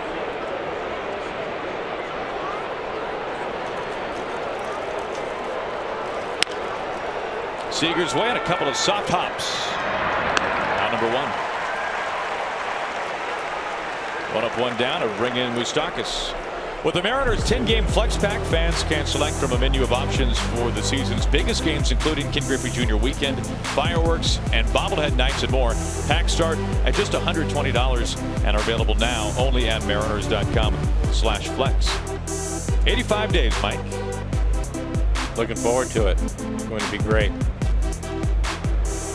Mariners will be in Toronto playing the Blue Jays over that Hall of Fame weekend. I think I saw a stat this morning, and it might be a little bit off, but not by much. You mentioned the run differential for Houston is now at a -33, you said? Mm-hmm. I think their worst month last year was -8. Really? Yeah. That's a big swing. That's a big swing. And they're putting themselves in a pretty good hole right now. Mariners happy about that. See the first pitch strike percentage at 70. Squibber to Seager. 2 up, 2 down, both the way of Kyle at third base. Now Miley needed just 6 pitches to get 3 outs in the 5th inning. He's thrown only 7 here so far in the 6th. 72 total, 50 strikes, 21 batters faced, 15 first pitch strikes.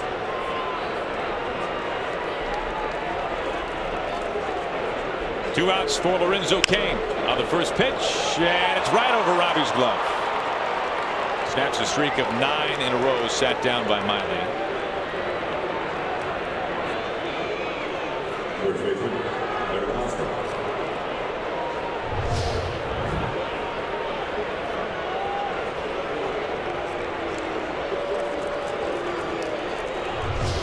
Third hit of this series for Cain. They've all been singles.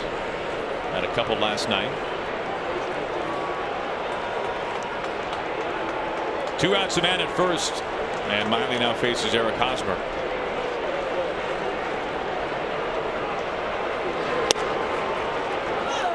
Hosmer entered tonight batting .341. That's the 3rd best average in the league. Trailing a couple of members of the Tigers, so 2 hitters in the same division. Nick Castellanos leading the American League batting .346. Ian Kinsler right behind him. Some familiar foes for the Royals. On one big bound over to Adam Lynn. And a gentle race back to first base. Cain left stranded. Miley faces just 4 at the top of the 6th. He's in cruise control. Mariners have a nice 5-0 lead.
Headed west on McClellan Street, Beacon Hill territory, taking the scenic way to the ballpark. Goodness knows many here inside the ballpark did the same thing. Viaduct closed. But what a fantastic crowd, making maybe a similar drive to this. Get into Safeco Field tonight.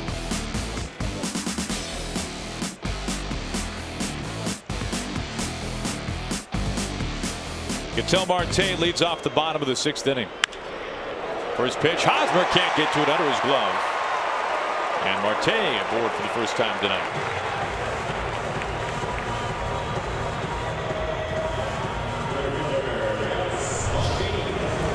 We'll take a look at the swing by Marte.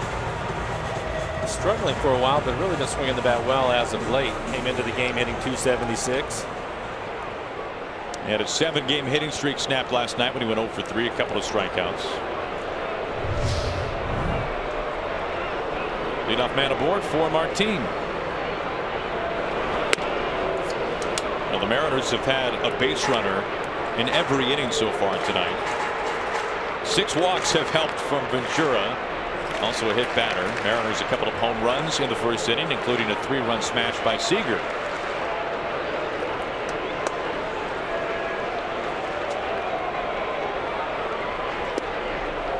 Going 2.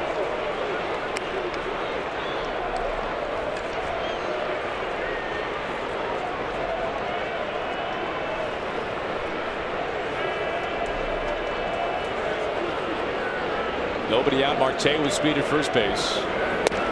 Well off the plate.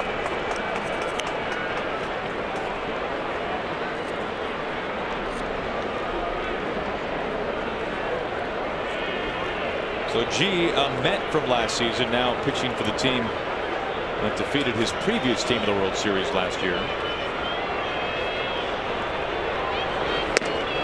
And Martin down swinging.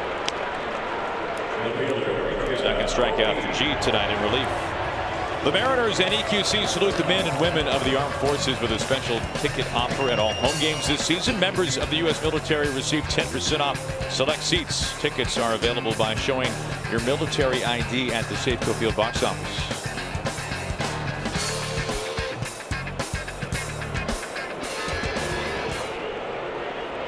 One out, one on. Back to the top of the order, but first keeping an eye on Marte.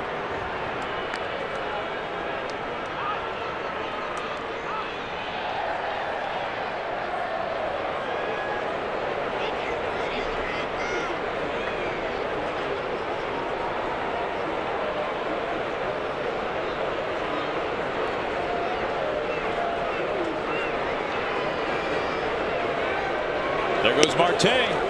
Throw to second. Escobar the tag. He's out.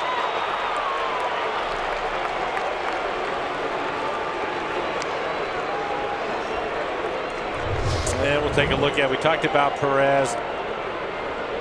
3 Gold Gloves in a row. A big reason why is because he can throw. Clearly out at second base. Didn't get a real good jump. Trying to avoid the tag. Like G, the pitcher went with a slide step. Speed things up for home. Well, the Mariners still trying to get in the right groove when it comes to stealing bases. They have stolen 6 successfully this year, and they've now been caught 7 times.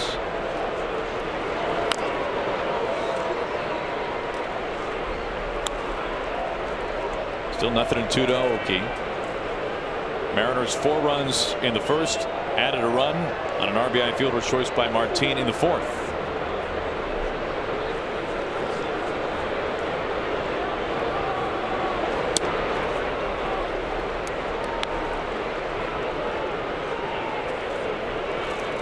Mariners able to knock Ventura out of the ball game after 4+ innings. Faced 1 batter in the 5th. That was Cruz. That was his 6th walk, which tied a career high for Ventura, that is. 2-2.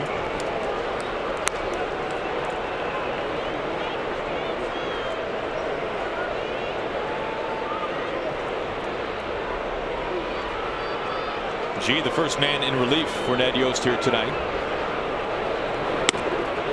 And Oki fighting his way back, pushes the count full. With 2 outs, if Aoki can reach Seth Smith waiting patiently on deck.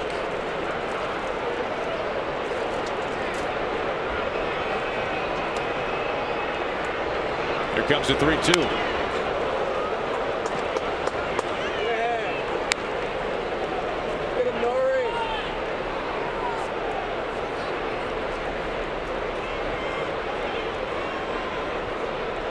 Aoki has drawn 1 of the 6 walks taken tonight by Mariners hitters. They drew 7 walks last night. That tied a season high.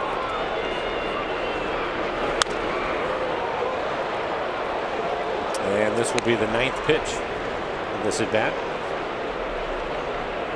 This lineup, up and down the lineup, they have done some work on some pitch counts on this homestand. It's been really impressive. Yeah.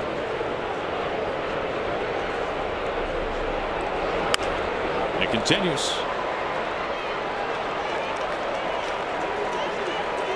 The best example of that was a couple of nights ago when Seth Smith saw 32 pitches and Nelson Cruz saw 30. The 2 of them combined to see over 35% of the pitches thrown by Astros that night. Low, ball 4. Another multi-walk night for Nori Aoki. We'll take a look at our Jimmy John's delivery of the game. Back-to-back nights, Mike. Seth Smith going deep. Solo home run last night. That was a difference in the game as the Mariners win 1-0 for Seth. Career home run number 100. And then how about tonight getting things started? Second batter for the Mariners. Another solo home run. Puts the Mariners on the scoreboard. Kyle Seager would follow up with a 3-run home run.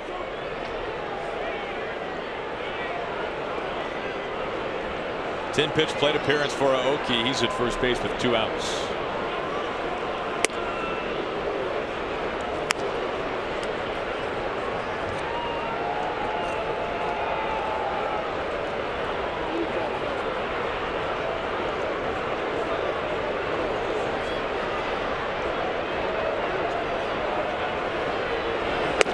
Royals pitchers entering this series and issued out the 2nd most walks in the American League. Only the Red Sox pitchers had walked more. I was surprised to see that last year Royals pitchers tied for the 3rd most walks in the American League. That is surprising. Never would have guessed that. No, I agree. That's not much off the pace of what they did last year. Especially with how strong their bullpen has been. You would figure if anybody's walking, it's the rotation. Right, because to have a quality bullpen, and they do, you typically have to be able to come in and throw strikes. So I'm surprised that they're that high with the walk total. 2 balls and 2 strikes.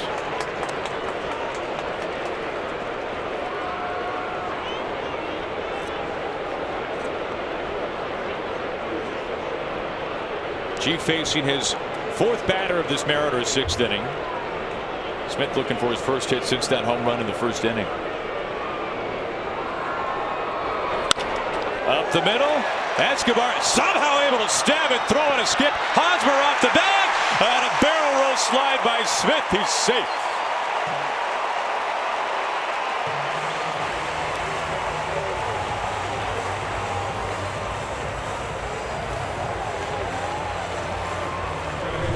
Seth hits it hard, and it looked as if it was going into center field. You can see Escobar, tremendous athlete. But a good slide by Seth Smith, sliding wide of the bag, so Hosmer's not able to tag him. That'll be an infield hit.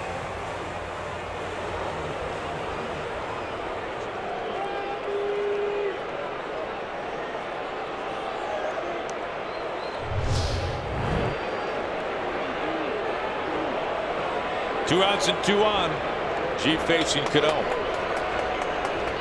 Robbie flew out to center field with the bases full to end the 4th. Looking for his first hit tonight.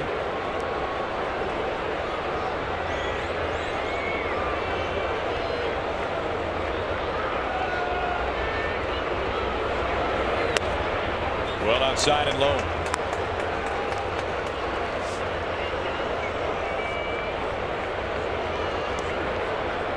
And Yost trying to keep up with the White Sox and now the Tigers in the American League Central. Tigers and Kansas City entered tonight tied for 2nd place. And on the hands, 1-1. Mariners so far tonight, 1 for 4 runners in scoring position. One hit by Kyle Seager, 3-run home run in the first.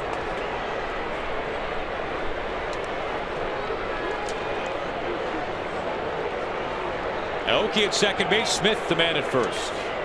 1 ball and 1 strike to Cano. G's pitch. High and wide, 2-1.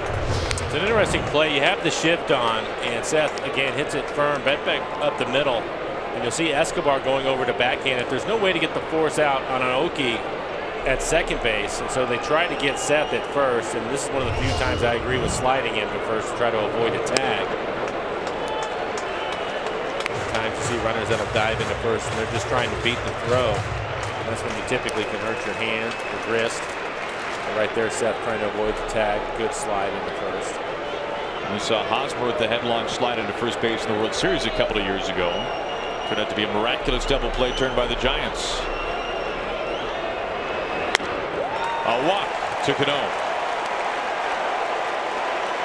8 walks taken by Mariners hitters tonight. That's a new season high. So 15 walks in the first 2 games of this series. And the bases are loaded for Nelson Cruz.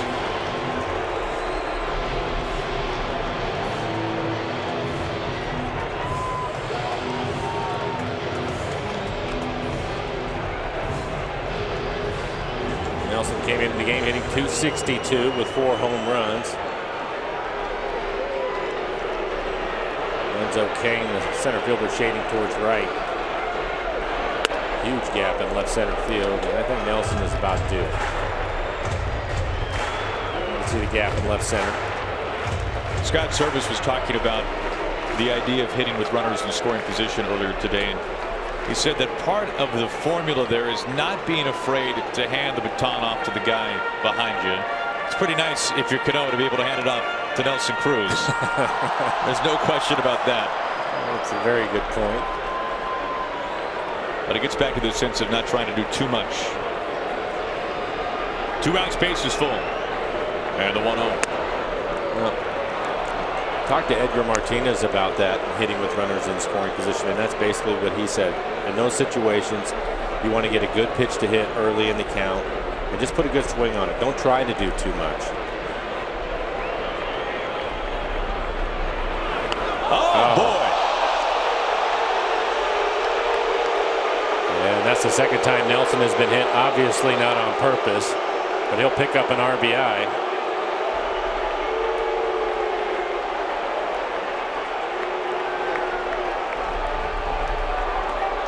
Cruz reaches for the 4th time without a hit. He has been hit twice. He's walked twice. Unfortunately, he's okay. Well, last night and even today, they're trying to pitch him inside. They don't want him to be able to get his arms extended, and unfortunately, a couple of fastballs end up getting away from the Royals tonight. They hit Nelson twice, both times right on that elbow pad.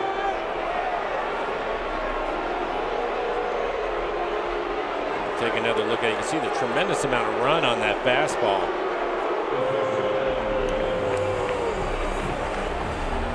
Here's the first one from Ventura earlier in the night. And Dave Island just went out to the mound. He's been killing a lot of grass tonight with all the trips that he's making. You're right. Run in. Base is full. 2 outs for Lynn. Lynn strikes the first pitch. Gordon tracking it near the fence, and he's able to make the catch. Lynn stings the first pitch, but at the Gold Glove in left field, the Mariners leave him loaded. They get 1, 6-0 through 6.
strong tonight, Mike.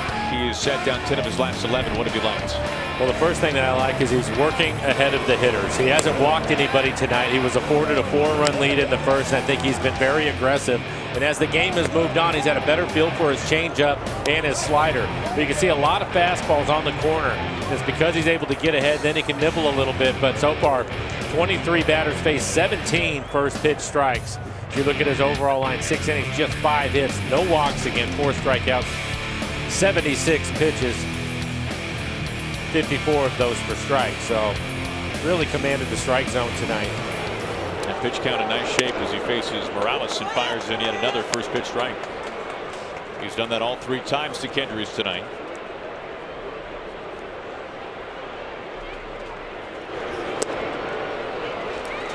Up and in now.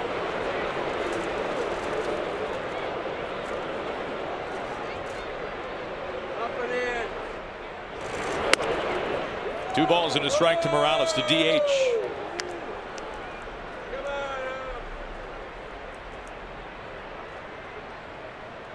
Might as well hit him. And the count evens up 2-2.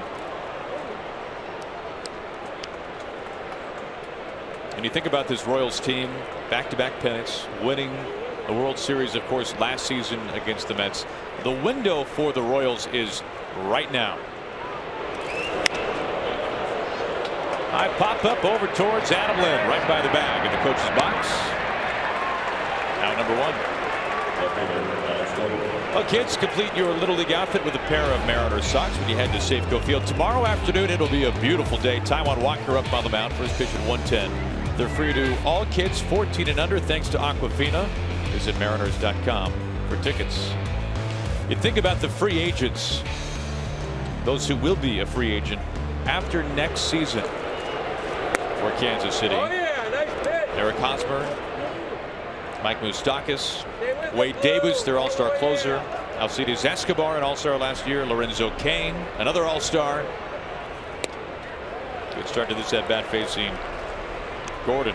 It's going to be tough to keep all of those guys. Gordon was wrapped up over the course of the winter, signing a 4-year deal. The rest of them, I'm not sure they're going to be able to keep that many guys. Pick a couple. Yeah, that's it. Gordon signed that 4-year deal for $72 million to come back to the team that drafted him. Kansas City, one of the smallest market teams in baseball. They're one of only 6 teams in Major League history to not ever hand out a contract of at least $100 million. The Orioles, believe it or not, was one of those teams until this offseason when they gave over $150 million to slugging all-star Chris Davis. This comes up and gets Gordon.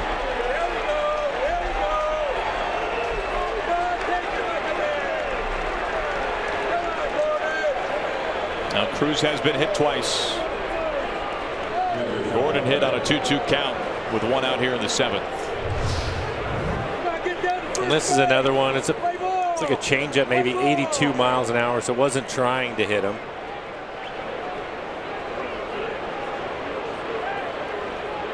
Well, it's one of those situations too with Cruz being hit twice. I doubt that he felt bad about it. Scraped his knuckles. 1 out, 1 on. It brings in Perez.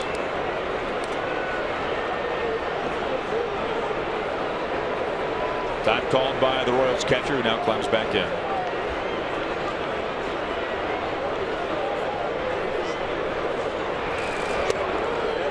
Inside for ball 1.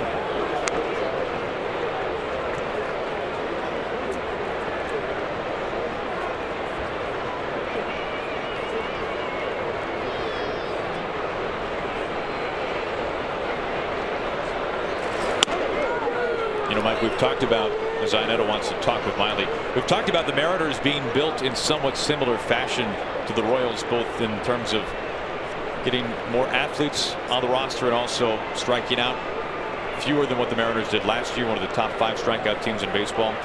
Something else the Mariners, you can tell, are trying to become more in line with the Royals and every other team, it seems like, is homegrown talent. This is something that Kansas City has been so good at. All these names that we've mentioned for the most part have come through the developmental process for Kansas City. Wade Davis coming over in a trade for Will Myers, so using prospects to get players in return. Perez over towards Cano. Shuffles to his left, and a casual out, number 2. Mariners have a new farm director this year, Andy McKay, along with having a new general manager, Jerry Dipoto. But you can tell there is a lot of coaching going on, both in the major league level, but also in the minor league level, to try to get that farm system back to what it was not that long ago. And I think the thing that you could see is they're trying to get players that fit the mold that they want here, and so you may as well go all the way back to A-ball and get them playing the game the way that you expect them to play once they show up here, and that's exactly what's happening with them. Along those lines, as Infante whips on the first pitch, one of the first comments from Jerry Dipoto when he became general manager at the end of last season was that he noticed in the minor leagues there were just way too many strikeouts at every level, and that's something that obviously they want to change at this level.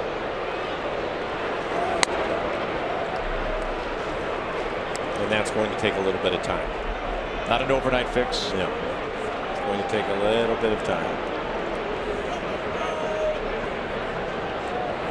2 outs, Gordon at first base. And it's 1-2 now on Infante. Another well-located changeup, 82 miles an hour, right below the strike zone. Get him to chase it.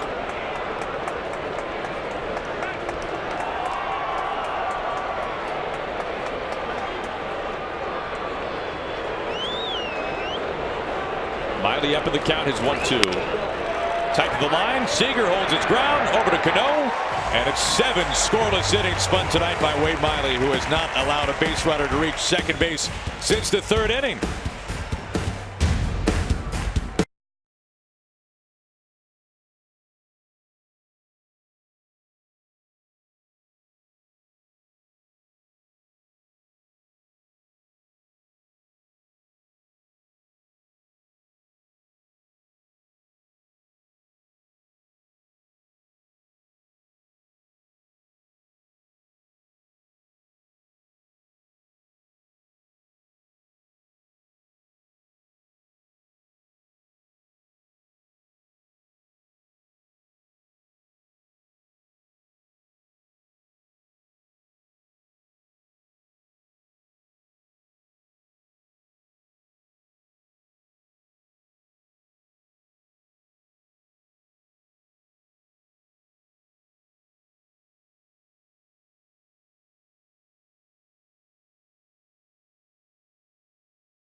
Well, it's not a stretch to think you could win Washington's lottery. What would you do if you won? Download the app and play today. Driving down Holgate, there she is. Safeco Field. You know, just get down to the end of the hill, take a right on Occidental. You're right there at the parking garage. Now look how easy that was. Over 43,000 on hand tonight, despite the viaduct being closed. Second largest crowd of the season. The largest since opening day. 43,444 taking this one in. Then he take it home, and Nelson Cruz didn't stick bobblehead. Kyle Seager leads off the Mariners 7th. Dylan G working some long relief tonight for Ned Yost. Giordano Ventura just 4+ innings. This was the poorest start for sure by Ventura on the season, both in terms of innings and runs. Kyle with a couple of hits, and it's good to see the 3-run home run in the first out to right, but I really like the line drive base hit into left field. Right in line with Escobar. Round number 1. First time that Seager has been retired. Mike, you can't, I suppose, make too much out of this over the course of just the first month of the season, but by and large, it seems as though the Mariners have better success offensively against guys who throw hard, like Ventura, 93 to 95, versus somebody, think of Rich Hill for the A's, who's spinning that curveball in there every other pitch. Now, to be fair, Hill has been very good this year for Oakland, but we've seen some hard throwers, especially on that last road trip, especially when you think about some of the starters that the Indians put out there, Salazar and Carrasco. That's not to say that the Mariners have good breaking balls too, though. They do. Really good curveballs, both of them, and good changeups. It's not to say that the Mariners are going to go out there and grab 4 runs every time they see a guy throwing 95, but Mariners have had success against that style of pitcher, it seems like, more times than not this year. Well, I think that sometimes you have to look at the timing of it, Aaron, and I think early on the team as a whole wasn't really swinging the bat that well. And then you get a couple of guys going, and then a few more join in, and I think the timing of it. And so the good news is guys that typically have dominant stuff, they've been able to handle, and you would think as the season moves on, the other guys, the 4th and 5th starters, they'll start to swing it better against those guys too, because as a team as a whole, they're doing a much better job of getting on base and creating opportunities. No, you're right. Easy play for Kane. Well, fans, our annual Ultimate Northwest Fan Contest continues, presented by Country Financial. Are you the ultimate Northwest fan in the state of Washington? If so, you have until midnight to submit a photo and story on our website at rootsports.com/ultimate-fan. And you can win a VIP trip for 2 to Seattle in September, a personalized jersey, and more. Be sure to get those entries in, because tomorrow we're moving on to the state of Oregon. Nice night for Miley, 7 scoreless. Plenty of run support tonight.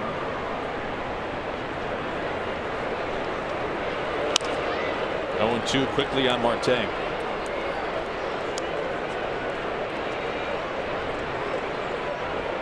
Four runs in the first, a run in the 4th, another run in the 6th for the Mariners. And Marte down swinging, side retired in order for just the 2nd time tonight.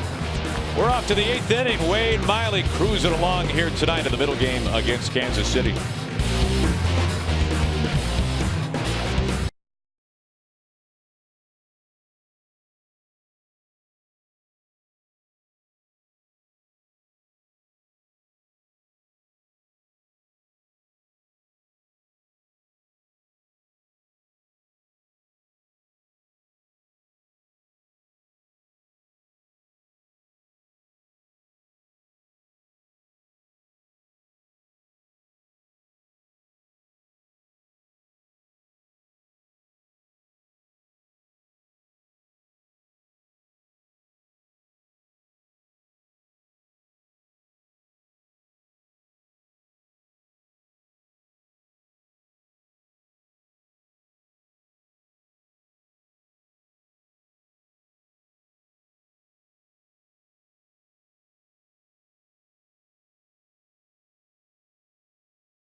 The top of the 8th, and we say hello to Jen. Jen, what's coming up on Mariners on Access? Well, Aaron, you know that we've had so many milestone moments for the Mariners this week. We'll take a look back at some of those great ones and see how Edgar Martinez is impacting not just those milestones, but hitters in general. Plus, we get a sneak peek at the cards the Mariners handmade for their moms for Mother's Day. And we ask the Magic 8 Ball this question: will Griffey's hat be backwards in the Hall of Fame? Which is one that I could ask to you guys as well, because we won't know until July 24th when he goes in. I hope so, but I don't think that'll happen. It would be great, but I don't think so. 1 ball and 1 strike to Orlando, leading up the top of the 8th.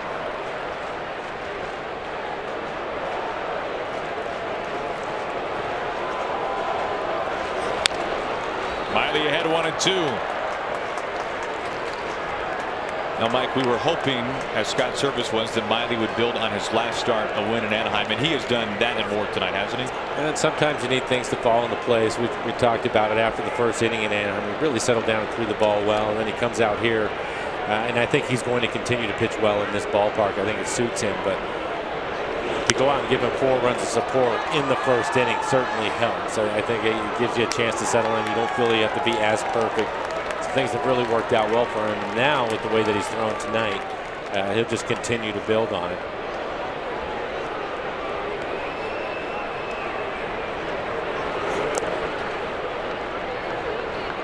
Count tilts even on Orlando, 2-2.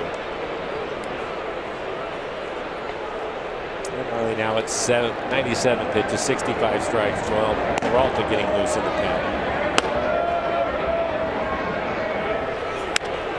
Off the hands, little twister. Lynn's play for round number 1. And he is now tied a season high 98 pitches. Now we are really looking forward to tomorrow's ball game, our CenturyLink What's Next. Taijuan Walker making start number 5 of the season, going up against Ian Kennedy, coming off a tough start, but Kennedy, the former Yankee and more recently Padre, pitching very well overall on the season. Have a chance to see them square off, and if this score holds, it would be a chance for a Mariners series sweep against Kansas City. Back to the top of the order, it is Escobar. Squibber up the middle and right in line with the shoes of Cano for round number 2.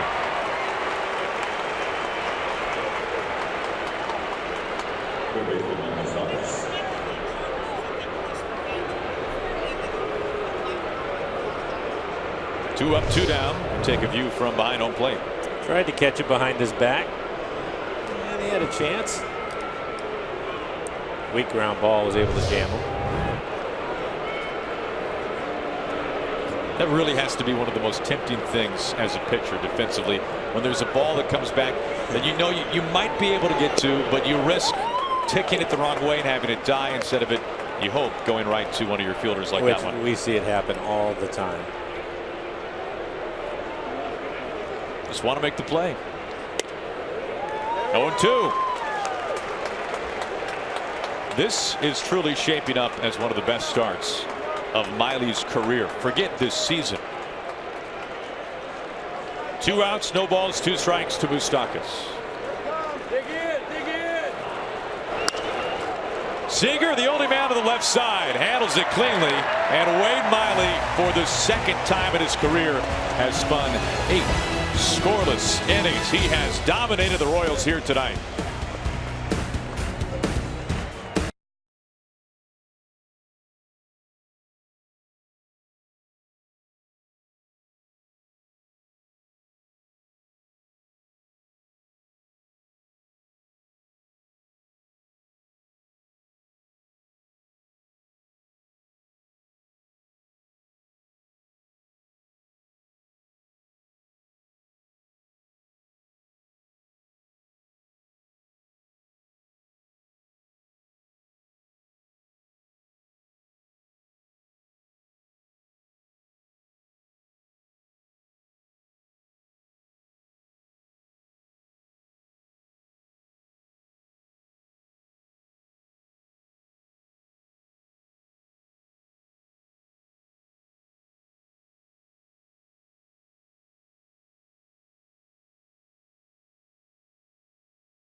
Once again, hashtag Where I Root time, presented by Alaska Airlines. We got some terrific stuff for you. How about this? Welcome to the world, Odin. We think Odin's the name of the newborn. If it's Jake, that is the fastest opening of a Twitter account ever. So welcome, Odin. Glad that you are already a Mariners fan. Those two guys missed Beard Hat night last night. It's okay. They came prepared.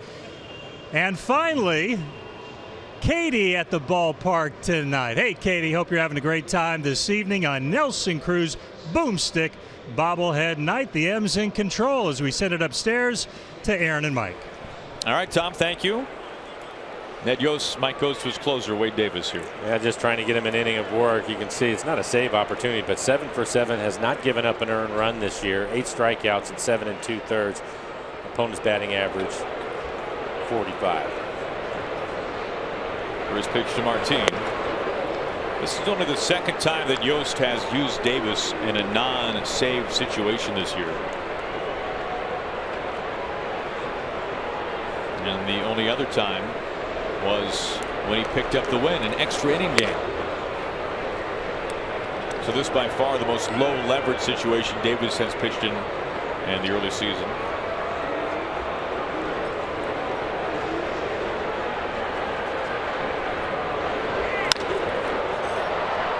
Lorenzo Cain making sure Gordon stays put. Handled himself for round number 1. 1 up, 1 down. And Davis now facing Aoki.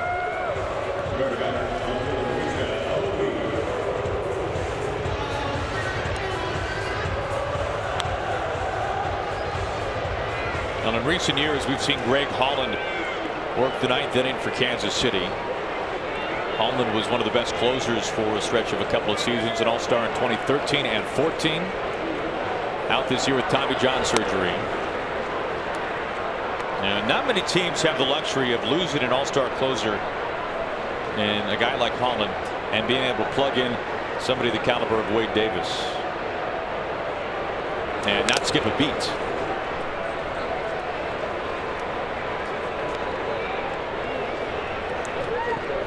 Only other team you could think of that might be able to do something like that, the Yankees.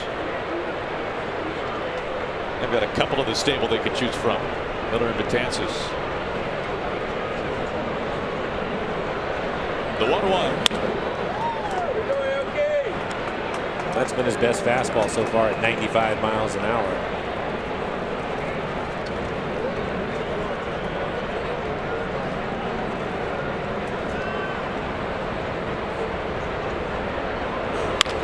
Aoki out the hands and up the middle. Aoki reaching for the 3rd time tonight, his first time getting on board with a hit.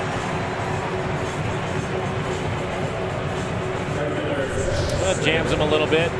95-mile-an-hour fastball right on the inside corner. You can see him pull his hands inside out swing.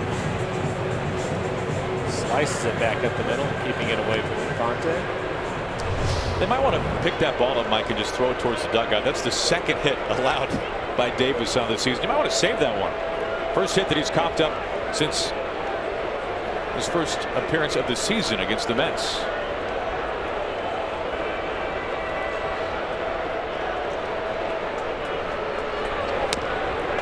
Wade Miley now over 100 pitches, but it looks like Scott Service is going to give him an opportunity to get a complete game. We saw Peralta getting loose in the pen. I don't see anybody throwing out there now, so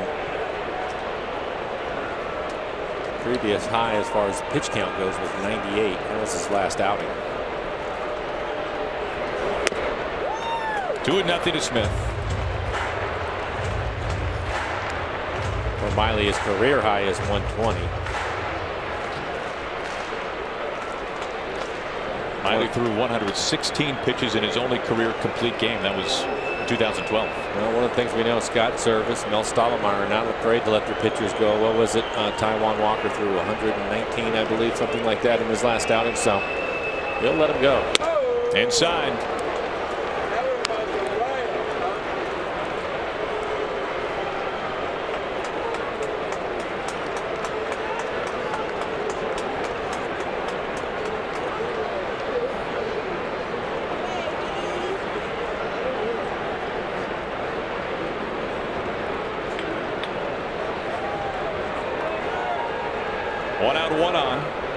And Smith ahead of the count, 3-0. There we go.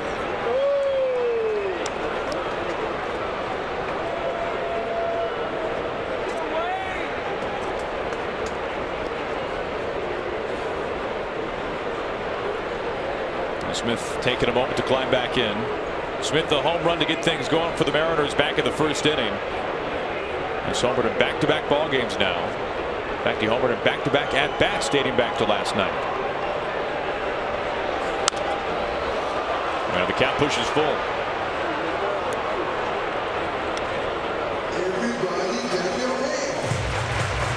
One of those few nights when you see a hitter reach base with an infield single and also homer.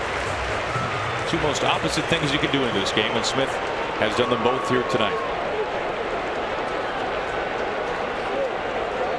Martin flew out to center to start this bottom of the 8th inning. Aoki a single, and now Smith with the full count. So what would be next? Maybe a ground rule double? Yeah. In terms of rare things that can happen? Yeah. The 3-2. Got him looking. Now Smith, borderline pitch, thought he took ball 4.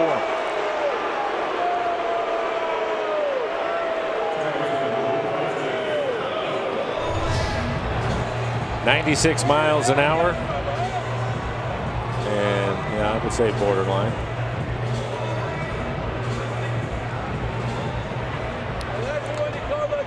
That's just the 4th Mariners strikeout tonight. You counterbalance that with 8 walks. 6 of them taken off the tonight's starter, Yordan Ventura. 2 outs to Aoki at first base, and it brings in Cano. Big swing and a miss.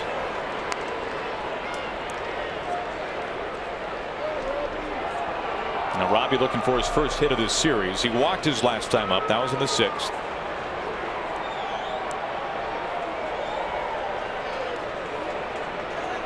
The Mariners have led this entire series. They have not trailed. Outside, 1 ball and 1 strike.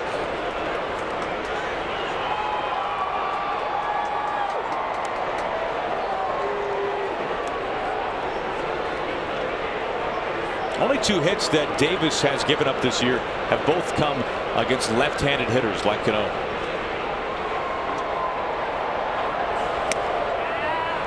Gets him swinging again, 1-2.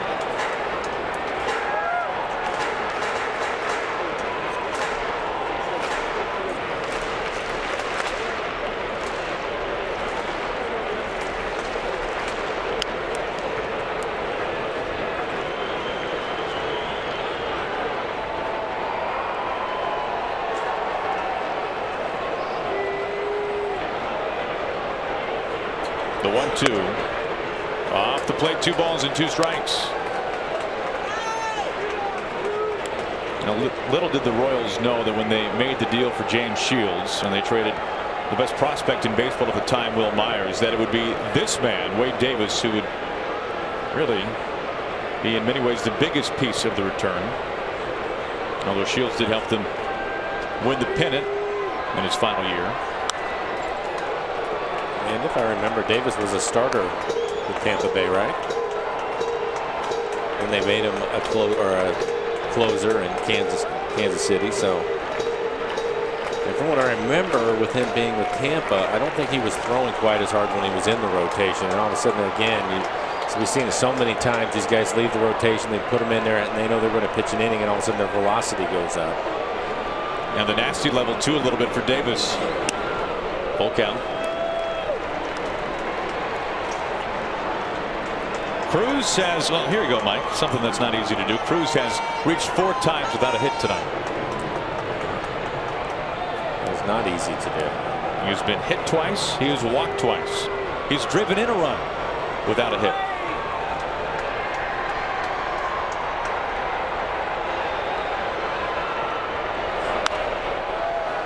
Still a full count.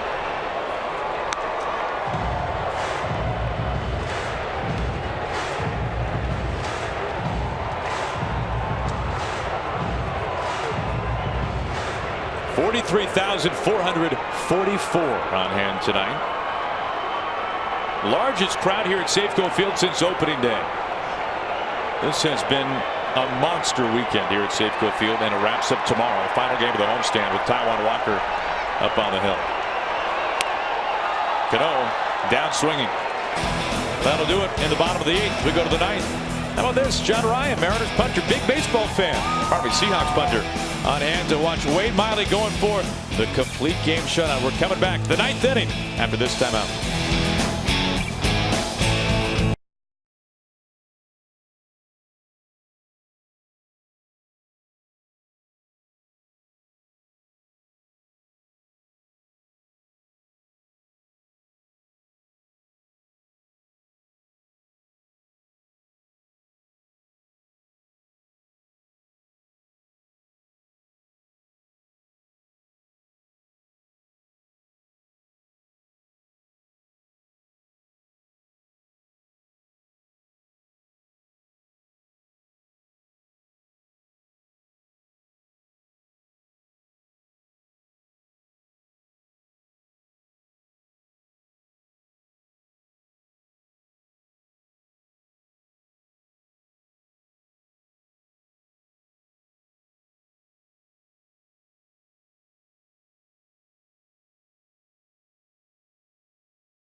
Outs away from another series victory. Stick around right after the final out for Mariners postgame presented by Delta Airlines. We'll hear from the skipper, Scott Service, clubhouse reaction as well, and we'll preview tomorrow's series finale with Taijuan Walker on the mound. We send it upstairs to Aaron and Mike with Wade Miley trying to do something he has never done in his big league career. Now you're right, Tom, looking for his first career complete game shutout, facing Kane to start the 9th.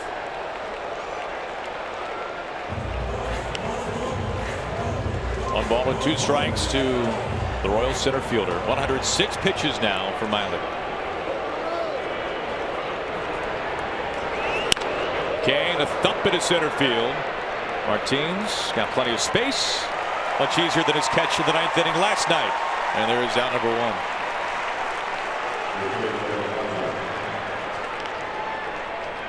The last time a Mariners pitcher spun a complete game shutout, it was a very historic one. That was August 12th of last year here at Safeco Field. Asashi Iwakuma no-hitting the Orioles. We saw 5 complete game shutouts by Mariners pitchers a season ago. Miley looking to be the first here this year. Mariners have the shift on with Hosmer hitting.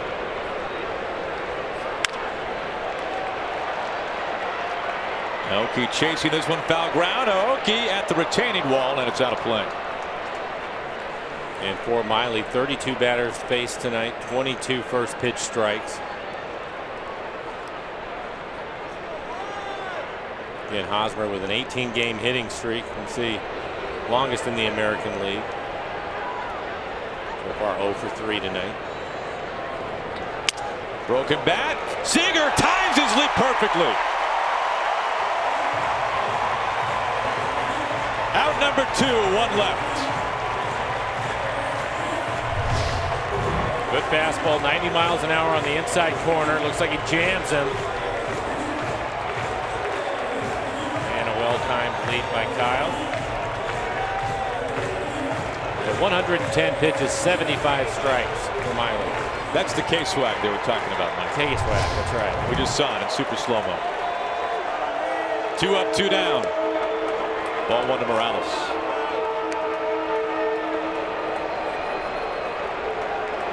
Everybody up on their feet here tonight inside Safeco Field. High foul ball, 1-1.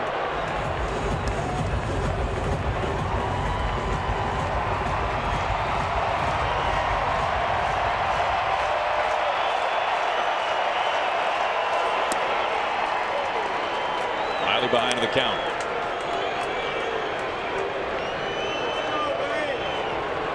Trying to capture the first complete game shutout of the season. Seager drops back a step, whips a toss, and Wade Miley has just spun his first complete game shutout. The Mariners have blanked the Royals over the first 2 games of this series. They win it tonight 6-0, and they have secured themselves their 5th consecutive series win. He was so good tonight. Again, working ahead, had the early run support. The Royals tonight had won it back with a runner in scoring position, just one. That's how good Miley was, keeping the ball on the ground. First pitch strikes, working ahead, had everything working for him tonight. And the Mariners have a chance for the sweep tomorrow. What a game here tonight. What a game last night. This has been a fantastic weekend so far from Safeco Field. We hope to see you out here tomorrow with Taijuan Walker up on the mound. Mariners postgame presented by Delta Airlines. It starts right now with Brad and Val. Guys. Aaron, Mike, there is the man of the hour. Getting high fives from his skipper, coaches, teammates, his catcher, no doubt about that, Wade Miley. Congratulations to you, my friend. That's 2 straight wins for you in a Mariners uniform. First win, Val, here at Safeco Field, and he does it in style. The complete game shutout, the first of his career. And I know as a catcher, Val, you love seeing that. You love seeing your guy get him through 9, his first shutout. Catcher feels a big part of that, doesn't he? There's no question about it. And to see him go out there with it staying refreshed all the way through the end. He ended up with 114 pitches. Felix had 115 last night, but this was an outstanding performance by Wade Miley. He used his fastball aggressively. He worked ahead throughout the entire ball game and really was just in complete command of this game. And it was great to see him go back out there for the 9th. The ovation, an ovation after he finished it. And now we go inside the dugout. Jen Mueller standing by with tonight's complete game winner. It is rare that we get a starting pitcher in this role, but Wade, I gotta say, I'm watching you go through the line. You must have the most low-key approach to throwing the first complete game shutout in your career. Can we see just a little emotion here? You know, I was just trying to go out and give us a chance to win. We put some runs up early, and I just wanted to get us back in the dugout and let us hit, and it worked out. Should we let the fans enjoy that one for a minute since they've got some cheers for you? How much did those early runs impact what you were able to do? It's huge. You go out and be aggressive, get ahead with the fastball, and just try to get quick outs, and we were able to do that tonight.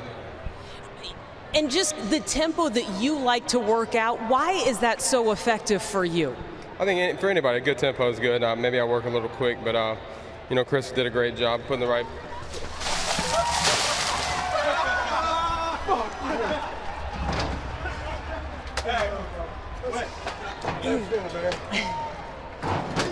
It was worth it, wasn't it? It's cold.